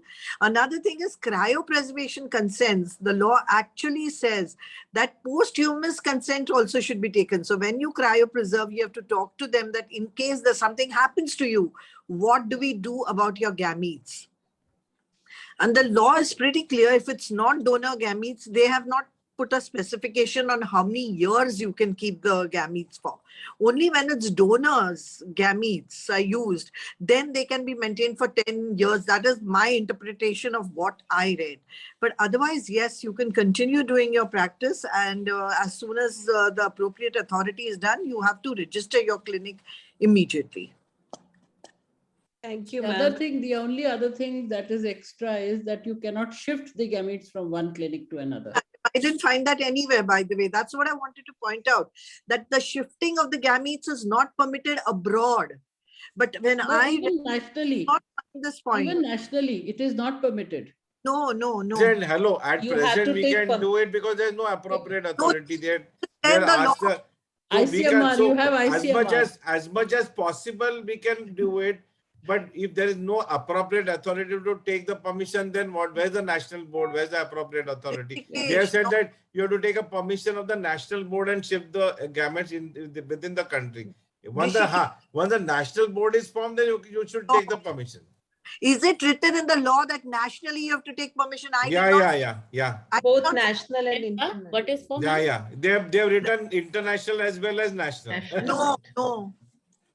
It is written, I know. Please clarify this. Radhika, please clarify. What is that, ma'am? Sorry, I missed Can it. we So, transfer gamete from one city to Within another city in country, India you only? need to take that a also, yes, with the approval of the board. No, nationally it's not mentioned. Yes, Check. it is. It is mentioned in the new law. I am reading out Nandita, the it is clause mentioned for in the new law. It is with the Ma'am, I am approval of reading the out board. clause for By you. mistake, maybe. We don't know. That we'll have to talk when the rule committee meets. Yeah, I'm reading out the clause. The sale, transfer, or use of gametes, zygotes, and embryos, or any part thereof, or information related thereto, directly or indirectly, to any party within or outside India, shall be prohibited, except in case of transfer of own gametes and embryos for personal use with the permission of national board. With the permission of the land. Yes. Thank you. Dr. Pai, sir, can you please give an answer for this one? If I need to go for donor IUI for my patient, then what all do I need to keep in mind? Can I do it as I was doing earlier?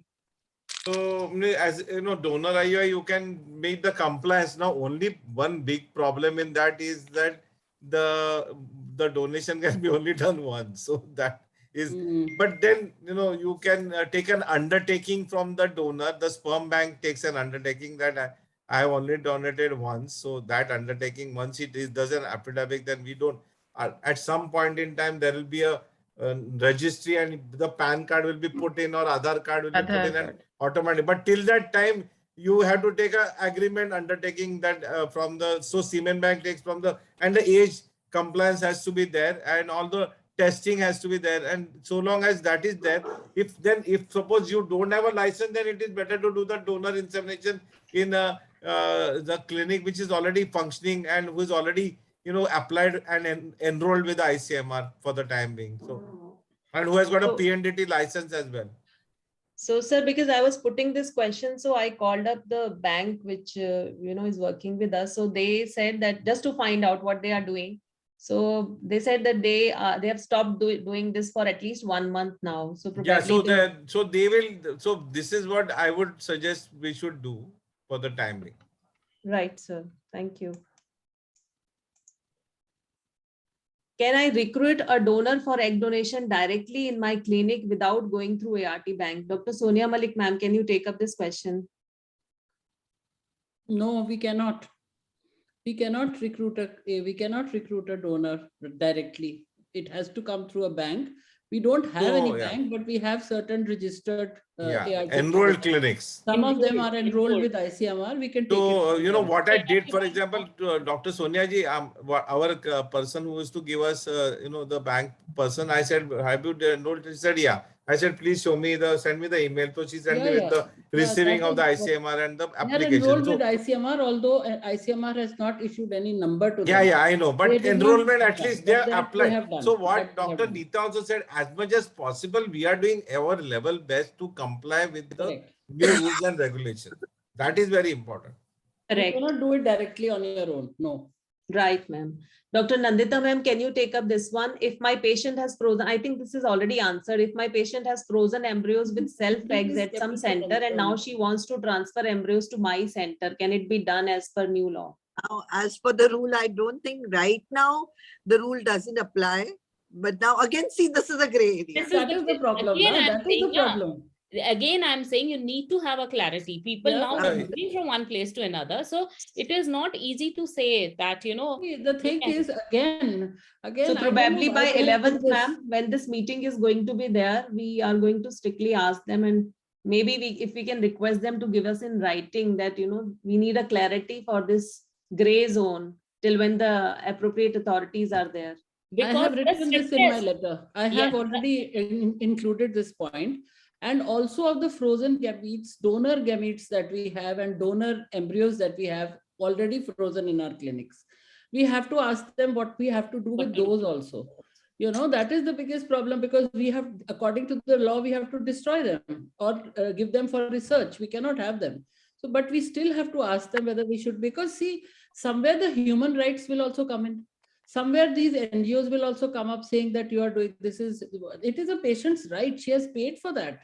They have paid for those embryos. They have paid for everything, and part of the genetic material comes from the husband.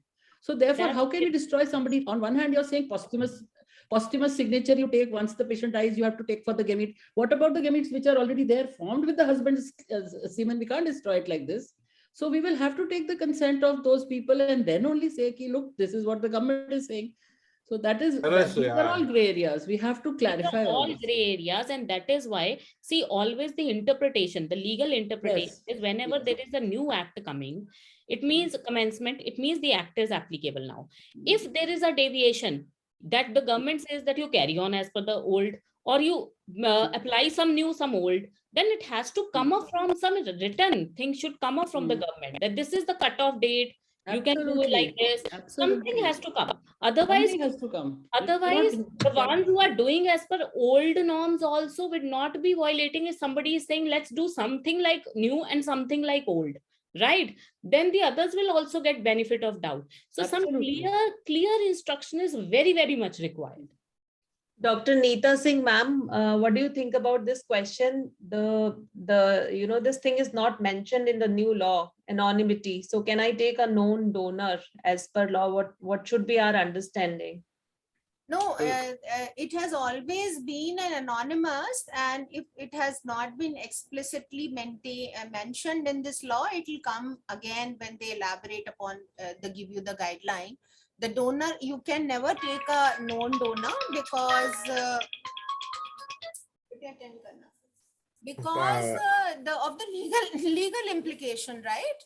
If you take a known donor, you always have a risk that the child will come to know, or the woman who's the biological mother, she can go to the intending couple and ask for the child, or the child will know. So the anonymity between the donor and the recipient has to be maintained. And before even it was law, we were maintaining this anonymity. We never, ever. Neeta, sorry for interrupting you, but in the ICMR guideline of 2005 and 10 both, it is clearly mentioned that when the child attains maturity and asks for the 21 years. Then you have to Yes. disclose it. Yes. So it's not entirely anonymous, but No, yes, so the when mother it- is not. Mother will still if- remain anonymous. Yes, the mother and the couple. Father. Yes, Father. both. Hmm. So, and the child has the right to know about the biological mother, so that the clinic has to keep the details, or the bank But will you know, have to keep the details. hello, can I interject here? There is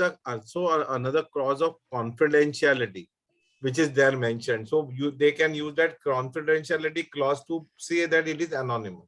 There is a clause, you know, Radhika, there is a one clause where Yes, they have said you absolutely. can't, you have to maintain confidentiality between the and only a magistrate order can open the confidentiality. Or there's a clause. Order is not there, sir. It is not written over Yes. here. in When this law. sir, now I am whenever there is a See, new vision confidentiality goes both ways. The confidentiality of the donor's information is anonymity. No, sir, so it goes both ways. But what stopped government? They are just writing donor, and they are giving an expression to that. Now, when we are talking about confidentiality, as a clinic, you have to maintain a confidentiality, but does not give a direct indication that it could be a known or an unknown donor. Whether it's a known or an unknown donor, confidentiality you have to. It is between the parent and supposedly sister donates for that. No, but you know, hello, there is an interpretation that the clinic has to be confidential about the donor's information. So the tomorrow donor will say my confidentiality is breached because you gave information of my information to the recipient couple. So in that clause, one can claim anonymity also. That's what I feel. So yes, but sir, claim it, but presently it is not there. Yeah, presently it's not there. Definitive anonymity has not been written down. Definitely. Yes. As Dr. Neeta Singh said, right from beginning, I remember Dr. Bhargav, who was the father of this act, who was always there with us. We always said that, and I mean, I should not be saying it, but I would like to, you know, some benefit should come to Hrishikesh sometime. So when Dr. Bhargav initially made the act, he was doing it on the European, and I remember he had come to my Dadar clinic, and I argued with him, sir, how can we have that? Otherwise, then who will come and donate? Then he converted totally into anonymity. So let me take some credit for that, if you allow me. Yes, sir. We will clap also. We will clap. All the credit to you. All the credit. No, not like that. But you know, it's been a long journey, which has been there for a long time. So you know, I think it's a very, very sensitive issue. But you sir, know, both Sonia ways. ma'am will also agree to the fact that most of the people were also saying that known donors should also be. Ma'am, there were a lot of representations where people were saying known donors should also be allowed. Yes. So both ways, it works both ways, because see, the family dynamics is very different in the country. Some people like to do it within the country because it is khandan, you know, and some people don't want that because they don't want anybody to know. So it is the family dynamics and it is the personal choice of the person which is actually playing. But that is something which the law will not agree to. Yes, you know, you cannot. You can have the cake and eat it too. Yeah, it cannot be personal choice when you're making rules. So Dr. Nandita ma'am, can you please take up this question? If I have frozen surplus embryos of a couple, self-gametes, how long am I supposed to save them for if couple is non-contactable? See, normally the law doesn't have anything that says how long do I save it if they're not contactable or anything. There's absolutely nothing mentioned. So in the rules that will be created, this will be included in that. But right now what we are following is the ICMR guidelines that, 5 years is the minimum that we keep them. Yes. But having said that, we have not had the guts to discard any embryos. And if we have not got contact from the patient, we have not discarded any embryos, and that's a problem we are facing. We have a lot of embryos who are our embryos now. There's no father and mother. So, Dr. Neeta ma'am, what policy is being followed at AIMS for surplus embryos? So, like we have like Hrishikesh said, we also have a lot of surplus embryos which we have preserved for past so many years. So now, after this act, I think it is not very explicitly mentioned that how long you should be keeping the embryos. but for sure 5 years. And then in the consent form itself, now we have started inbuilting that if the couple does not report within the 5 years, the embryos will be donated for research. And if they have to give that consent in advance, that beyond 5 years, there is no liability of the center to keep, storing the embryos for them. So are you discarding the embryos actually after 5 years?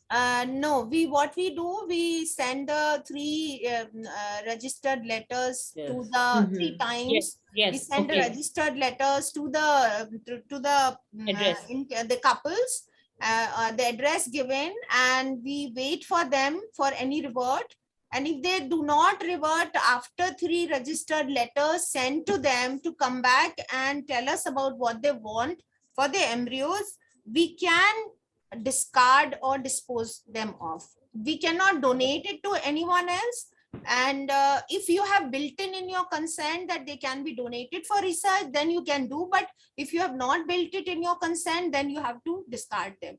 But we have not, similarly what Hrishikesh is saying, we have not had the guts to discard any. But we have started the process that we have about 100 couples whose 3-time registered letters have been, gone and have come back, and they have not, come back. And we are, talking to the government that what final decision to be taken about the embryos. So with the medical superintendent and the ICMR, we will decide. Thank you, But in the coming years, I think we will have to build in like what most of the European societies, the British Society and the American Society does, is that they built in their consent forms that they have to keep paying in advance for how many years they have to store the embryos. And if they want for 5 years, they have to make an advance payment of 5 years for freezing. And after completion of 5 years, if the couple do not report to the center has to send them one call. And if they do not come, then the advance consent is there that beyond 5 years, you can discard the embryo or let them perish. Okay, ma'am. Thank you. So, Dr. Neeta, is it embryo freezing? Do you have to pay something in AIMS also? It's a very nominal charge of 5,000 rupees. Okay, ma'am. Dr. Sonia Malik ma'am or Dr. Nandita ma'am, anyone please take this question. If I have frozen embryos from donor egg for a couple who has done the procedure before 25th January, can I go ahead with frozen embryo transfer? I have just talked about this, but we can, if we are saying that we are doing whatever we did earlier, we can do it. For the next 6 months. Ma'am, existing surrogate mothers, it's not a surrogate, it's just a donor. Okay. It's just a donor, not a surrogate. You're saying. That's what I'm saying. Secondly, ma'am, if we are going by the same interpretation, Sonia ma'am, last time when we discussed in the Surrogacy Act also, there is a 6-month period. Okay. So now everybody will say that let's start doing altruistic surrogacy without any surrogacy model, because that's not in place. But whatever is in place, we'll do that. Because similar provision, if we are going to abide like this, there's a similar provision there also. Correct, because again in the Surrogacy Act also that period of 6 months is given to continue or to adjust. Yes. It is given over there. They have given a further grace of 4 months. Grace of 4 months for the delivery of the surrogate. So that 6 months period is common to both. 10 months, madam. 10 months. No. 6 is common to both. Plus 4 in the surrogacy for the delivery. That is the difference. No, ma'am. Then it says that, okay, I understand. Okay, you are interpreting like this, but it says they can continue the procedures. Yes, that's what I'm saying. It is. Ma'am, then procedures ET would be done by Feb only maximum. Then you have to because that is why they have given a date of 10 months or 6 months, 6 months and 10 months from the date from the day the act has come into action. So therefore, you cannot do it beyond February. You can't. But you agree with me? These are very vague interpretations we are doing. Very vague interpretations. Radhika, what is coming of force of the act? Coming force of the act. That is what is written. Yes, ma'am. Yes, ma'am. So see, transitional phase, they've already written 10 months from the coming into the force, gestational period. There is another clause. There is another clause which says about six months. registration, you will stop the procedures. Similar clause, ma'am. So Sonia like- ma'am is interpreting that, Once you don't register, then you have to stop. yes, ma'am, but you continue doing the procedure. So if we are saying, okay, if we are saying in ART, let's do the new things, right, as much as we are able to do, even if there are no boards, no nothing in place. So all I'm saying, then people will say, okay, let's do altruistic surrogacy as per the new norms, as long as the boards are not. I'm getting these kind of queries. So people will also say, But Radhika, "This is can I new." say that, see, we But have I to, don't think so that's right. Yes. can I say that we have to also protect the interests of our members, and you know the see, ART Act is quite okay. Let's say that the actual mother, father, non-third party option. As far as the third party options are concerned, there are two big areas. One is surrogacy, which is, see, the from the government's thought process, they are a bit very strict about that part of it. So you have to be very careful on interpreting that, Yes, and sir. that's why Yes, I think a 10-month window period starting from February would be a better exactly, thing. sir. Better option. That's why I'm As far as telling the donor everyone. egg is concerned, still the patient is carrying it, the baby, and there's not so much of deeper issue in that. Only thing is that when we are taking oocyte retrieval and if there's a complication, then there's a issue that there may be an Neeta. issue. So now one Dr. Neeta, I don't know whether she's there or she has left or whatever. मैं screen But ही नहीं share कर पा रही हूँ, तो I think मैं इसे directly पूछ सकती हूँ. so what the other point which I have, Dr. Sonia, we have put it in our Okay. Foxy thing, that is No, it's that allowed. the ethical infringement of the act should be under this act, but Yes, the yes, yes. medical Yeah, problem, for absolutely. example, you are doing a pickup of a donor and anesthesia complication occurs, she goes on respirator, unfortunately she dies, let's just say. So then that it should not be tried under this act, because this act is very stringent. It should be gone to the consumer court or the civil court, or if there is a extreme negligence proven as per the Supreme Court guideline, they can go and put an FIR. But they have got a standard medical council they can go to. They can put an FIR if the police station accepts it and accepts it as a criminal. They can go to a civil court. They can go to a consumer court. But they should not be given access to this ART bill, because this ART bill is mainly for the ethical infringements of the egg donor or surrogate or no. The medical complications should be like treated like any other complication. So this is very important to emphasize this interpretation of the act when the authorities are there and the rules are made. So I feel this But is a very but significant point, because it is a otherwise very significant point. But what has happened is that this rule has come from the transplant medicine, from the kidney donation and liver donation.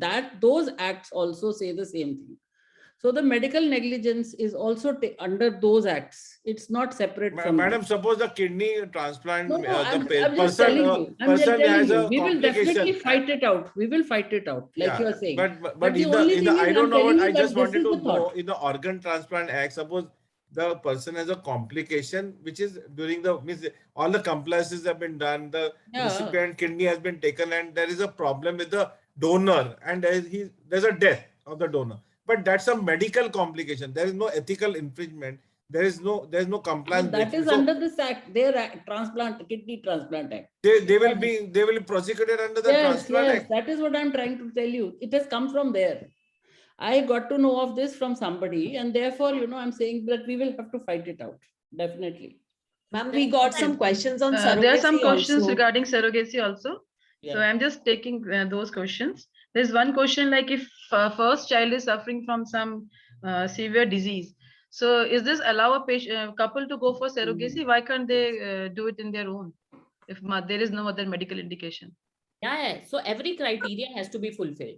If there is medical indication, so they are not only saying that if your child is suffering from a disease, then certainly come for. They say all the criteria, including the medical criteria, everything has to be. No, the question is, why can't she do it on her own? Why does she need a surrogate? That is the question. Yeah, that is the question. That is the question. So yes, if she can do it on her own, why was the surrogacy done in the first place? That is the question. No, ma'am. The surrogacy. No. Yeah, that is. I'm asking Sujata, why was the surrogacy done in the first place? No, it was not done. It was their own child. It is their own child. Acha. Now they want to do a surrogacy. They say is they the cannot indication? go for surrogacy if they have got one child unless until the child has got some medical condition. So why this is allowed to those couples who has got one child with medical problem? See, No, basically, not they at have all. said that if the child is severely disabled or some life-threatening disease, Yes, Challenge child. then yes, yes. then only. Then Not why No, should otherwise. they are allowed yeah, surrogacy? the question is different. The question is that this woman has one child with who is mentally or whatever severely disabled. Yes. But we are doing surrogacy because she needs surrogacy, not Yeah, because she not because the Yeah. mental disability. child. Okay. Please remember that. The Yeah. indication for surrogacy is Has to different. be Should be there. there. Some other medical indication should be there. Those indications. Yes. Then Has to she's be. allowed for surrogacy. But Only then she has otherwise she can go for not it on her own. Yeah. she has a So child. I'll just now tell you a case that has come to be very after this thing. This is of a single man, single father. You know, he's not allowed now, but he Yeah. did he has a child through surrogacy, and unfortunately, that child is thalassemia major. That child is thalassemia major. Poor thing. Probably the donor was a thalassemia minor, and this man is also minor. It was not detected. The child is thalassemia minor. Now he's asking whether he can go in, and he cannot because he's a single father. Yeah. So these are cases which are going to come forth now. They can probably go abroad. Yeah, probably he'll have to go and get it done somewhere. So medical, each criteria has to be fulfilled. Medical, Definitely, yes. I think that, everything. hello, just like the MTP Act got modified because of litigation, Yes. because individual people will go to the Go courts to the and court and get Supreme it Court done. will ask for Definitely. review. And as we go along, we will evolve the law. That's Yeah, how it is going to yes, become. Definitely, it will Definitely. evolve. It will evolve. Yes. So the second question is, there is a couple with the frozen embryos in one of the IVF labs, and this was done in August. And this couple has 3 spontaneous abortions. Now with ultrasound picture showing very poor endometrium, they haven't done any agreement for surrogacy before 25th of January. So can they go for surrogacy now? So now you can't register a patient, no?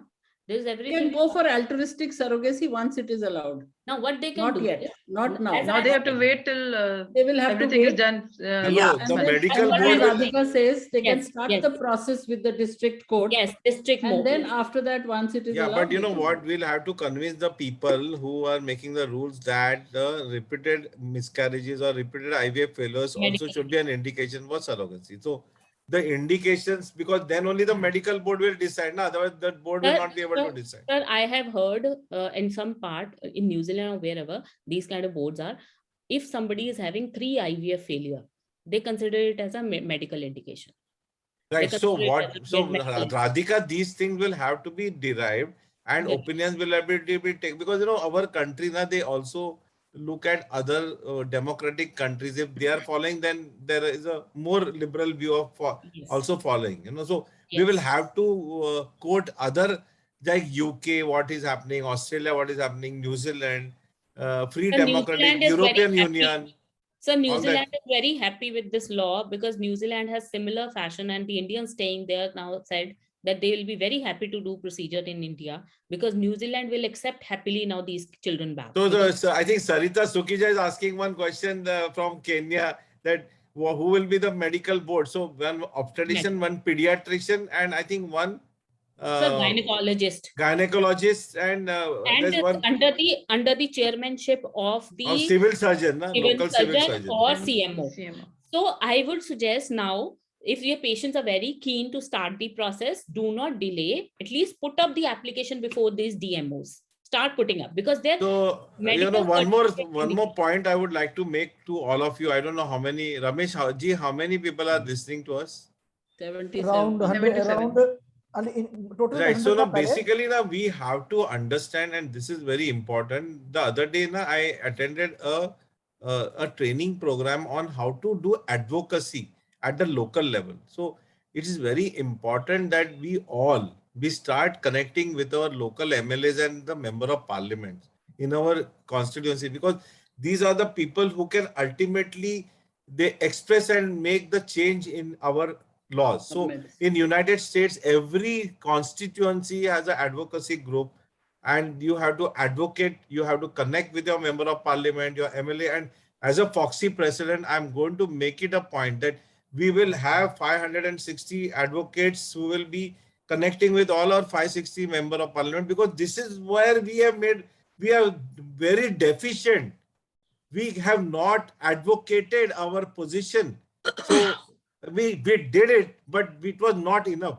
When we have a connect with each and every one of us have a connect, then only these things are going to change. And our line, unfortunately the women's health line is the one which is the most dynamic. That's where a lot of advocacy will be necessary in the future also. We have to look at Ayushman Bharat. We have to advocate and see that it comes under, IVF comes under insurance covers. We have to advocate so that poor people can be given Ayushman Bharat fund. So we all can do patients under Ayushman Bharat. All of them will help us, no? If the government has earmarked 15,000, 20,000 crores, we should do it. Hrishikesh, meet the chair of the advocacy committee of IFS. I'm beating everybody in that capacity only. Right. So this is very important. So Dr. Sonia, I consider IFS very progressive. Yes. You have a fantastic society. I started this in my presidency. Right. So, so the advocacy has to be more structured, very organized in the future. So suppose the agreement has been done before 25th of January, can she go for surrogacy now? Yeah, you've already existing surrogate, but everything has to be lined up. It's not that you've done the agreement and now you say any time it is to be done. March mein kar lo. That is not possible. So within 2-3 months, like. No, not at all 2-3 months. It's couple of weeks only, 1 or 2 weeks. You have to complete your cycle. By 15th of Feb or by 17th of Feb, one should do it. Sujata, you have to start counting. You have to see that the delivery occurs in 10 months after the 20th. Within 10 months. Okay. Within 10 months. We need to understand the clause. The clause says 10 months of gestation period to the surrogate for a well-being. You do not take that, we do ET any time and after 32 weeks, we'll pull the baby out. No. The government is giving at least give her full term. Give her full term of pregnancy. So to our audience, if they have a contract before 25th, they must do it right now so that baby should be delivered within 10 months. And they will look at the embryo transfer, and please note that your PNDT form has got the embryo transfer date. So please don't do any lafda. Don't delay. Do not delay. Just within 15 days, get it done. 15th of Feb, you should target. The other question is, suppose a patient came to an IVF doctor and she's saying, I'm living alone. She's a single mother, but there are no papers of whether she has got divorced or not. So can she allow surrogacy as a surrogate? No. So we must see a divorce paper and a marriage certificate. So nobody will write it. You are a divorcee and the government will not write it, get a divorce. Everything government presumes, like you fill in your income tax return, you presume that you're filling it correctly. So a clinic must take the divorce certificate, some affidavit. So I think that one thing I would like to say, that if you are going to apply for the surrogacy license, then you must be very compliant. You must have lawyers like Radhika and others. See that the file is totally vetted multiple times. See that all the certificates are there. All the compliances are there. You should keep third party, another lawyer, see that everything, because you can't afford, because the penalty is very strict in the surrogacy law. So it's like the Transplant Act. So you will have to create systems which are very strict. Yes, sir. So for that matter, now the entire practice, ART and all, everything has to be legally monitored. Everything has to be with the legal audits, with the grievance cell, with, paperwork in compliance. Because you cannot tomorrow hold your junior staff, because at the end of the day, they will hold the medical director responsible for it. So there is a clause saying that the medical director is responsible. So you have to, if suppose this is for all the medical directors and owners, so see that you give a letter to all your employees that they have to comply with the ERT bill, because there is a clause saying that enough precaution should be taken by the owners or the directors of the clinic to tell the employees that. And if that is not done, then the liability, suppose the embryologist creates a problem, the liability goes to the director. But if the director has told and given a written information to the embryologist that you are the do's and don'ts of the clinic, then the liability will lie with the embryologist and not with the owner of the clinic. So it's very important that every month you should, or every 2-3 months, we should have meetings, compliance system should be in place, people should be external, or the organization should have Zoom meetings, etc. So we are well trained. Once we are well trained, once it goes in our DNA, like PNDT Act, then everything will run in a smooth fashion. Yes, sir. Yes, So sir. there's a couple married at the girl married at the age of 19 years, and now she came within, like, she has got no uterus. So she should have, she has to wait for till age 23 before going for surrogacy. I think all these points are very well covered. Yeah. And single men cannot go for surrogacy. It's covered by Dr. Sonia ma'am. So the rest, all other things are covered very well. We are no uterus. We have to start looking at the transplants. Yes. So basically, one important, I think I could see someone's comment. Dr. Nandita ma'am, you are not audible. Dr. Nandita ma'am, you are not audible. I think you are on mute. No, she's not on mute. But So district she was medical saying officer, something. anybody interested in surrogacy can legally assess the case and put up an application before the district medical officer to start the process, at least, because they will give you the certificate of medical indication, right? And which will be your eligibility criteria and will form the basis of essentiality certificate. So at least one step, anybody who is really, really keen, your new patient does not want to wait more. So we must try and search it out for the district medical officer of that area where the clinic is situated. It will not be the area where the parent, to our understanding, it will be the area where the clinic is situated. So if you are wanting to opt the services, I think at this juncture, the DMO can be, contacted. So there is question one more thing, all should not do surrogacy in the future. We can always refer patient to our colleagues. Few clinics can be there in every city who can do the surrogacy part, because compliances will be a lot. So we need to start becoming more collective in our approach to life. Even ART bank, not everyone should have a ART bank. Few ART banks should be there where we can do it. Yes, because another question by Dr. Aradhana Kalra. She got a request 10 days back from a patient that they want to move their embryos. Can they do that? Can that be commercial? Can they go for commercial surrogacy by 15th February? I think regarding surrogacy, everybody is scared and asking again and again whether within 2 weeks we can do commercial surrogacy. So you have to see the entire case. It's not moving from one place to another. You have to see whether it's an existing case, already registered patient, right? And moving of the embryos, as already there is no board in place. And then, so as per the new norms or old norms, it is allowed. So one can, otherwise shift. The government is saying that you can do as per the old norms. So shifting is not a problem. But doing surrogacy or not, it has to be seen whether the case is already existing or not. So any kind of embryo donation can be done.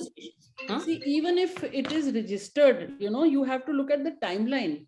You have to look at the timeline. If your surrogate is not prepared, where is the time to prepare the surrogate and put the embryo before the stipulated period? Yes. Because it has to be existing surrogate has mother. to deliver by the 25th of November. So start counting backwards and see when you can do the last transfer. Because you have to give those 15 days also for the luteal phase, for the pregnancy test to happen and all that. So instead of getting into a mess, just don't do it. Just don't do it, because you may go wrong. Yeah. What all of us have done now, we have stopped doing surrogacy. Yeah, we've all stopped it. We have stopped it because it's not worth it. Yeah, we have stopped it. We have to, at some point in time now, we have to stop it. We'll have to. Yeah, of course. We can't help it. Penalty is straight jail. Here, the penalty is not first offense, is a financial penalty. It is not like that in Surrogacy Act. So we need to remember that. Exactly. But of course, if you've got and there's another already prepared and you were preparing her and the embryo donations are there, then you can go ahead and transfer. You have time. But otherwise you can't. There's no time. The embryo donation question is, right now you cannot take embryo, meaning right now you can do what you want, but basically embryos have to be created from a donor egg and a donor sperm. Crafted. They have to be crafted. That is what the gist is. Correct. But till as we don't know how much time we've got further. So far, what the understanding verbally is 6 months.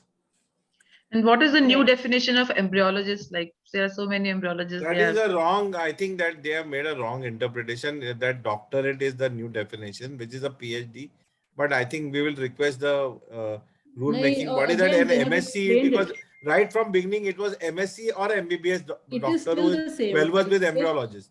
Here they have made the new law is a postgraduate or Miss like a gynecologist or They haven't a written PhD and. in. They haven't written and, they have still written or. So still MSc holds true. It is there. MSc is MSc there. is post-graduation only, ma'am. MSc No, is they have written post-graduation. doctorate. Now, what have they written? Yes. No, they Postgraduate, postgraduate in Or. medical science. Postgraduate or. Sir, all MScs are postgraduates. Yes. So it is allowed. It is allowed. But postgraduate in medical sciences is what? What does that mean? Like That is biotechnology MD, and all, I MD. think that should be That will as be an before MD. only. This That is will be what an I can MD. understand. So MSc in biology.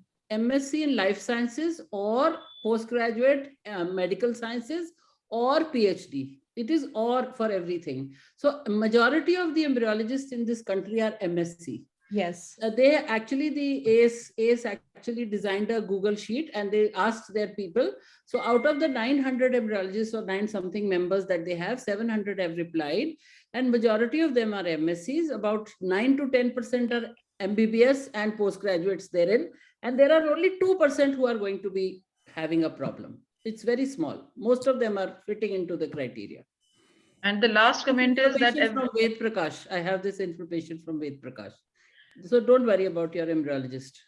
And the last comment is everybody is very much impressed by the inputs and advices given by our panelists. So a lot of thanks to Dr. Hrishikesh, Dr. Nandita, Dr. Sonia, Dr. Neeta. And there's no more questions. Dr. Tarini ma'am, we want to hear you. Yeah. Dr. Tarini ma'am. So it's very crystal clear. Be safe and practice law. And if you really want to practice IUI, start registering your center. And don't allow others to come to your place. No doubt. This is very clear. Wonderful discussion. Thank you so much, all seniors, Dr. Pai, Dr. Nandita, Dr. Sonia Malik ma'am, Dr. Neeta ma'am. It was so wonderful to have all of you, and Radhika, who has put in so much of effort in presenting both the laws together. Thank you so much. Thank you so much. And I was just wishing that Dr. Tarini ma'am comes up on the screen and says a few words before I say bye-bye to everyone. Dr. Tarini ma'am. Can I just make one comment for Radhika before we leave? Can I make one comment for Radhika, please? Yes, ma'am. Sure. I just wanted you to know that most of the district authorities are unaware of these 2 laws. You are trying to register them for surrogacy, but they are unaware. So that is another area where you may have to take a lead as a surrogacy lawyer. You know, because you're mute, Radhika, you're mute. So I mean, like I know about Gurgaon, they are unaware of the whole thing. Yes, ma'am. That's what we are going to do. Yes, that's what we are going to do. You will have to take a lead. Yes, you should take their classes. Even for PCP and DT Act, they don't know that those ultrasound as well. You should wear your nameplate, otherwise you are doing sex determination. There's so many things. Safdarjung का prescription होगा, अगर doctor का stamp नहीं है तो आप ultrasound नहीं कर सकते. बहुत सारी problems create करते हैं.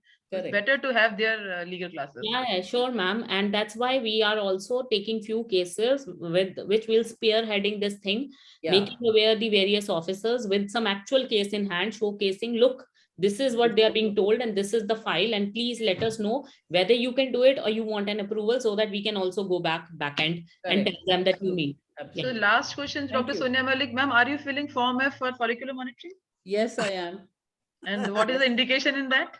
The indication is the potential gamete. It is again an ambiguous law. Please don't start me on that, because basically it is the interpretation of the nodal officer of my district. Oh my God. He is saying that you are doing this procedure to take out gametes, so you have to fill in, we have to have that data.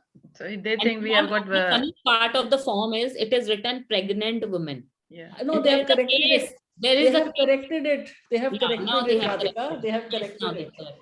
So that is online form, ma'am, you are filling, or the manual one? Yes. No, we are filling a physical form and online form also we are giving. Both. For follicular monitoring, you are everything that comes into my clinic is going.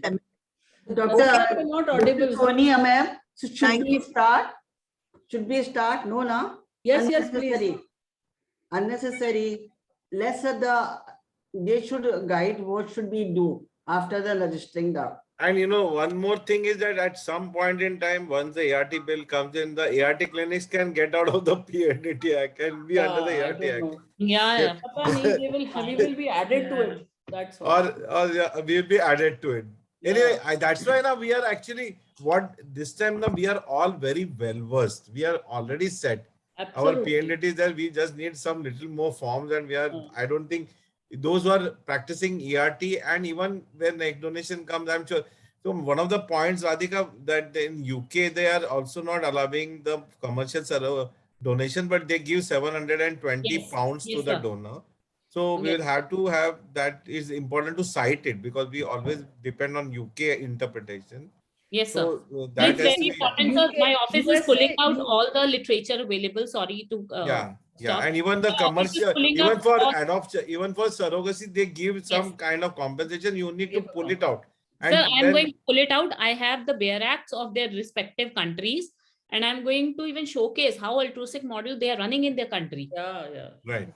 So that they also make a workable mechanism for India. And six times oocyte donation is allowed in one person. This is the ASRM guideline. They can donate 6 times, and it is not going to affect the population. And for this, I need no crossbreeding with 6 times donation, and their population is much less than ours. Ma'am, and some scientific basis that is not. Yes, there is. That's what I'm saying. There is a reference. They try and pull it out for that also. I have it.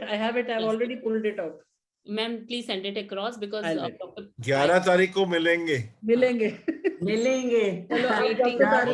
Yeah, Dr. Sunita and Dr. Sujata, it was, and all the experts, Dr. Hrishikesh Pai, Dr. Nandita, Dr. Sonia, and Dr. Neena, and definitely Dr. Advocate Radhika.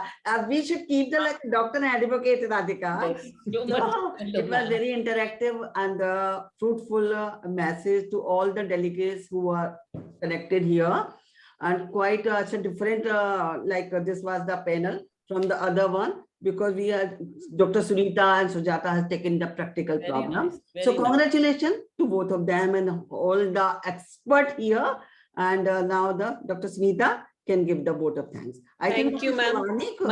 My heartfelt thanks to everyone, each one of you, all seniors, and to Ambrosia. Sonal has done a great job. I think 4 days back only we talked about it, and she was ready with everything. Thank you, Mr. Patodia, and thank you, whole team Ambrosia. Thank you so much. Thank you, Mr. Patodia. Thank you. Hrishikesh, 11th will be very cold, so please. Thank you very much. I think we are हमारी leader है ना शांता कुमारी को ही शायद भेजेंगे हम लोग.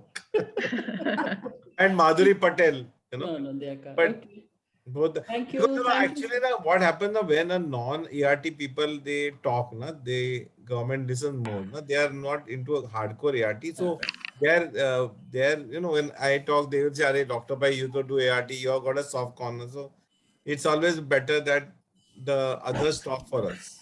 Yes, sir. Thank you very much. Thank you, everyone. Okay. Bye-bye. And have a nice evening. Have a nice evening. Bye-bye. Thank you, Radhika. Love you all. Bye, Sonia. Bye. Thanks. अरे बाबा कल से conference चालू है. IFS ISAR HD का सब आना. Yes, sir. We will. Thanks, we'll see you there. Okay. Bye. Thanks a lot. It was lovely. You should have shown your fusion. Thank you, Dr. Tarini, ma'am. Okay. Bye-bye. Okay, Bye, everyone. Thank you, Sonia, ma'am. Pleasure to host you. Mr. Patodia, bye. Thank you so much Thanks. for providing. Hello, ma'am. Ma'am. Bye. Madam आजकल आपका hair style बड़ा जबरदस्त हो रहा है आगे से. Oh. Thank you so चलिए. much. Bye ma'am. Okay, bye everyone. चलो अभी बात करते हैं. आराम से करते हैं. बाय. चलो Sonal bye. Bye, ma'am. Bye. Thank Bye. you.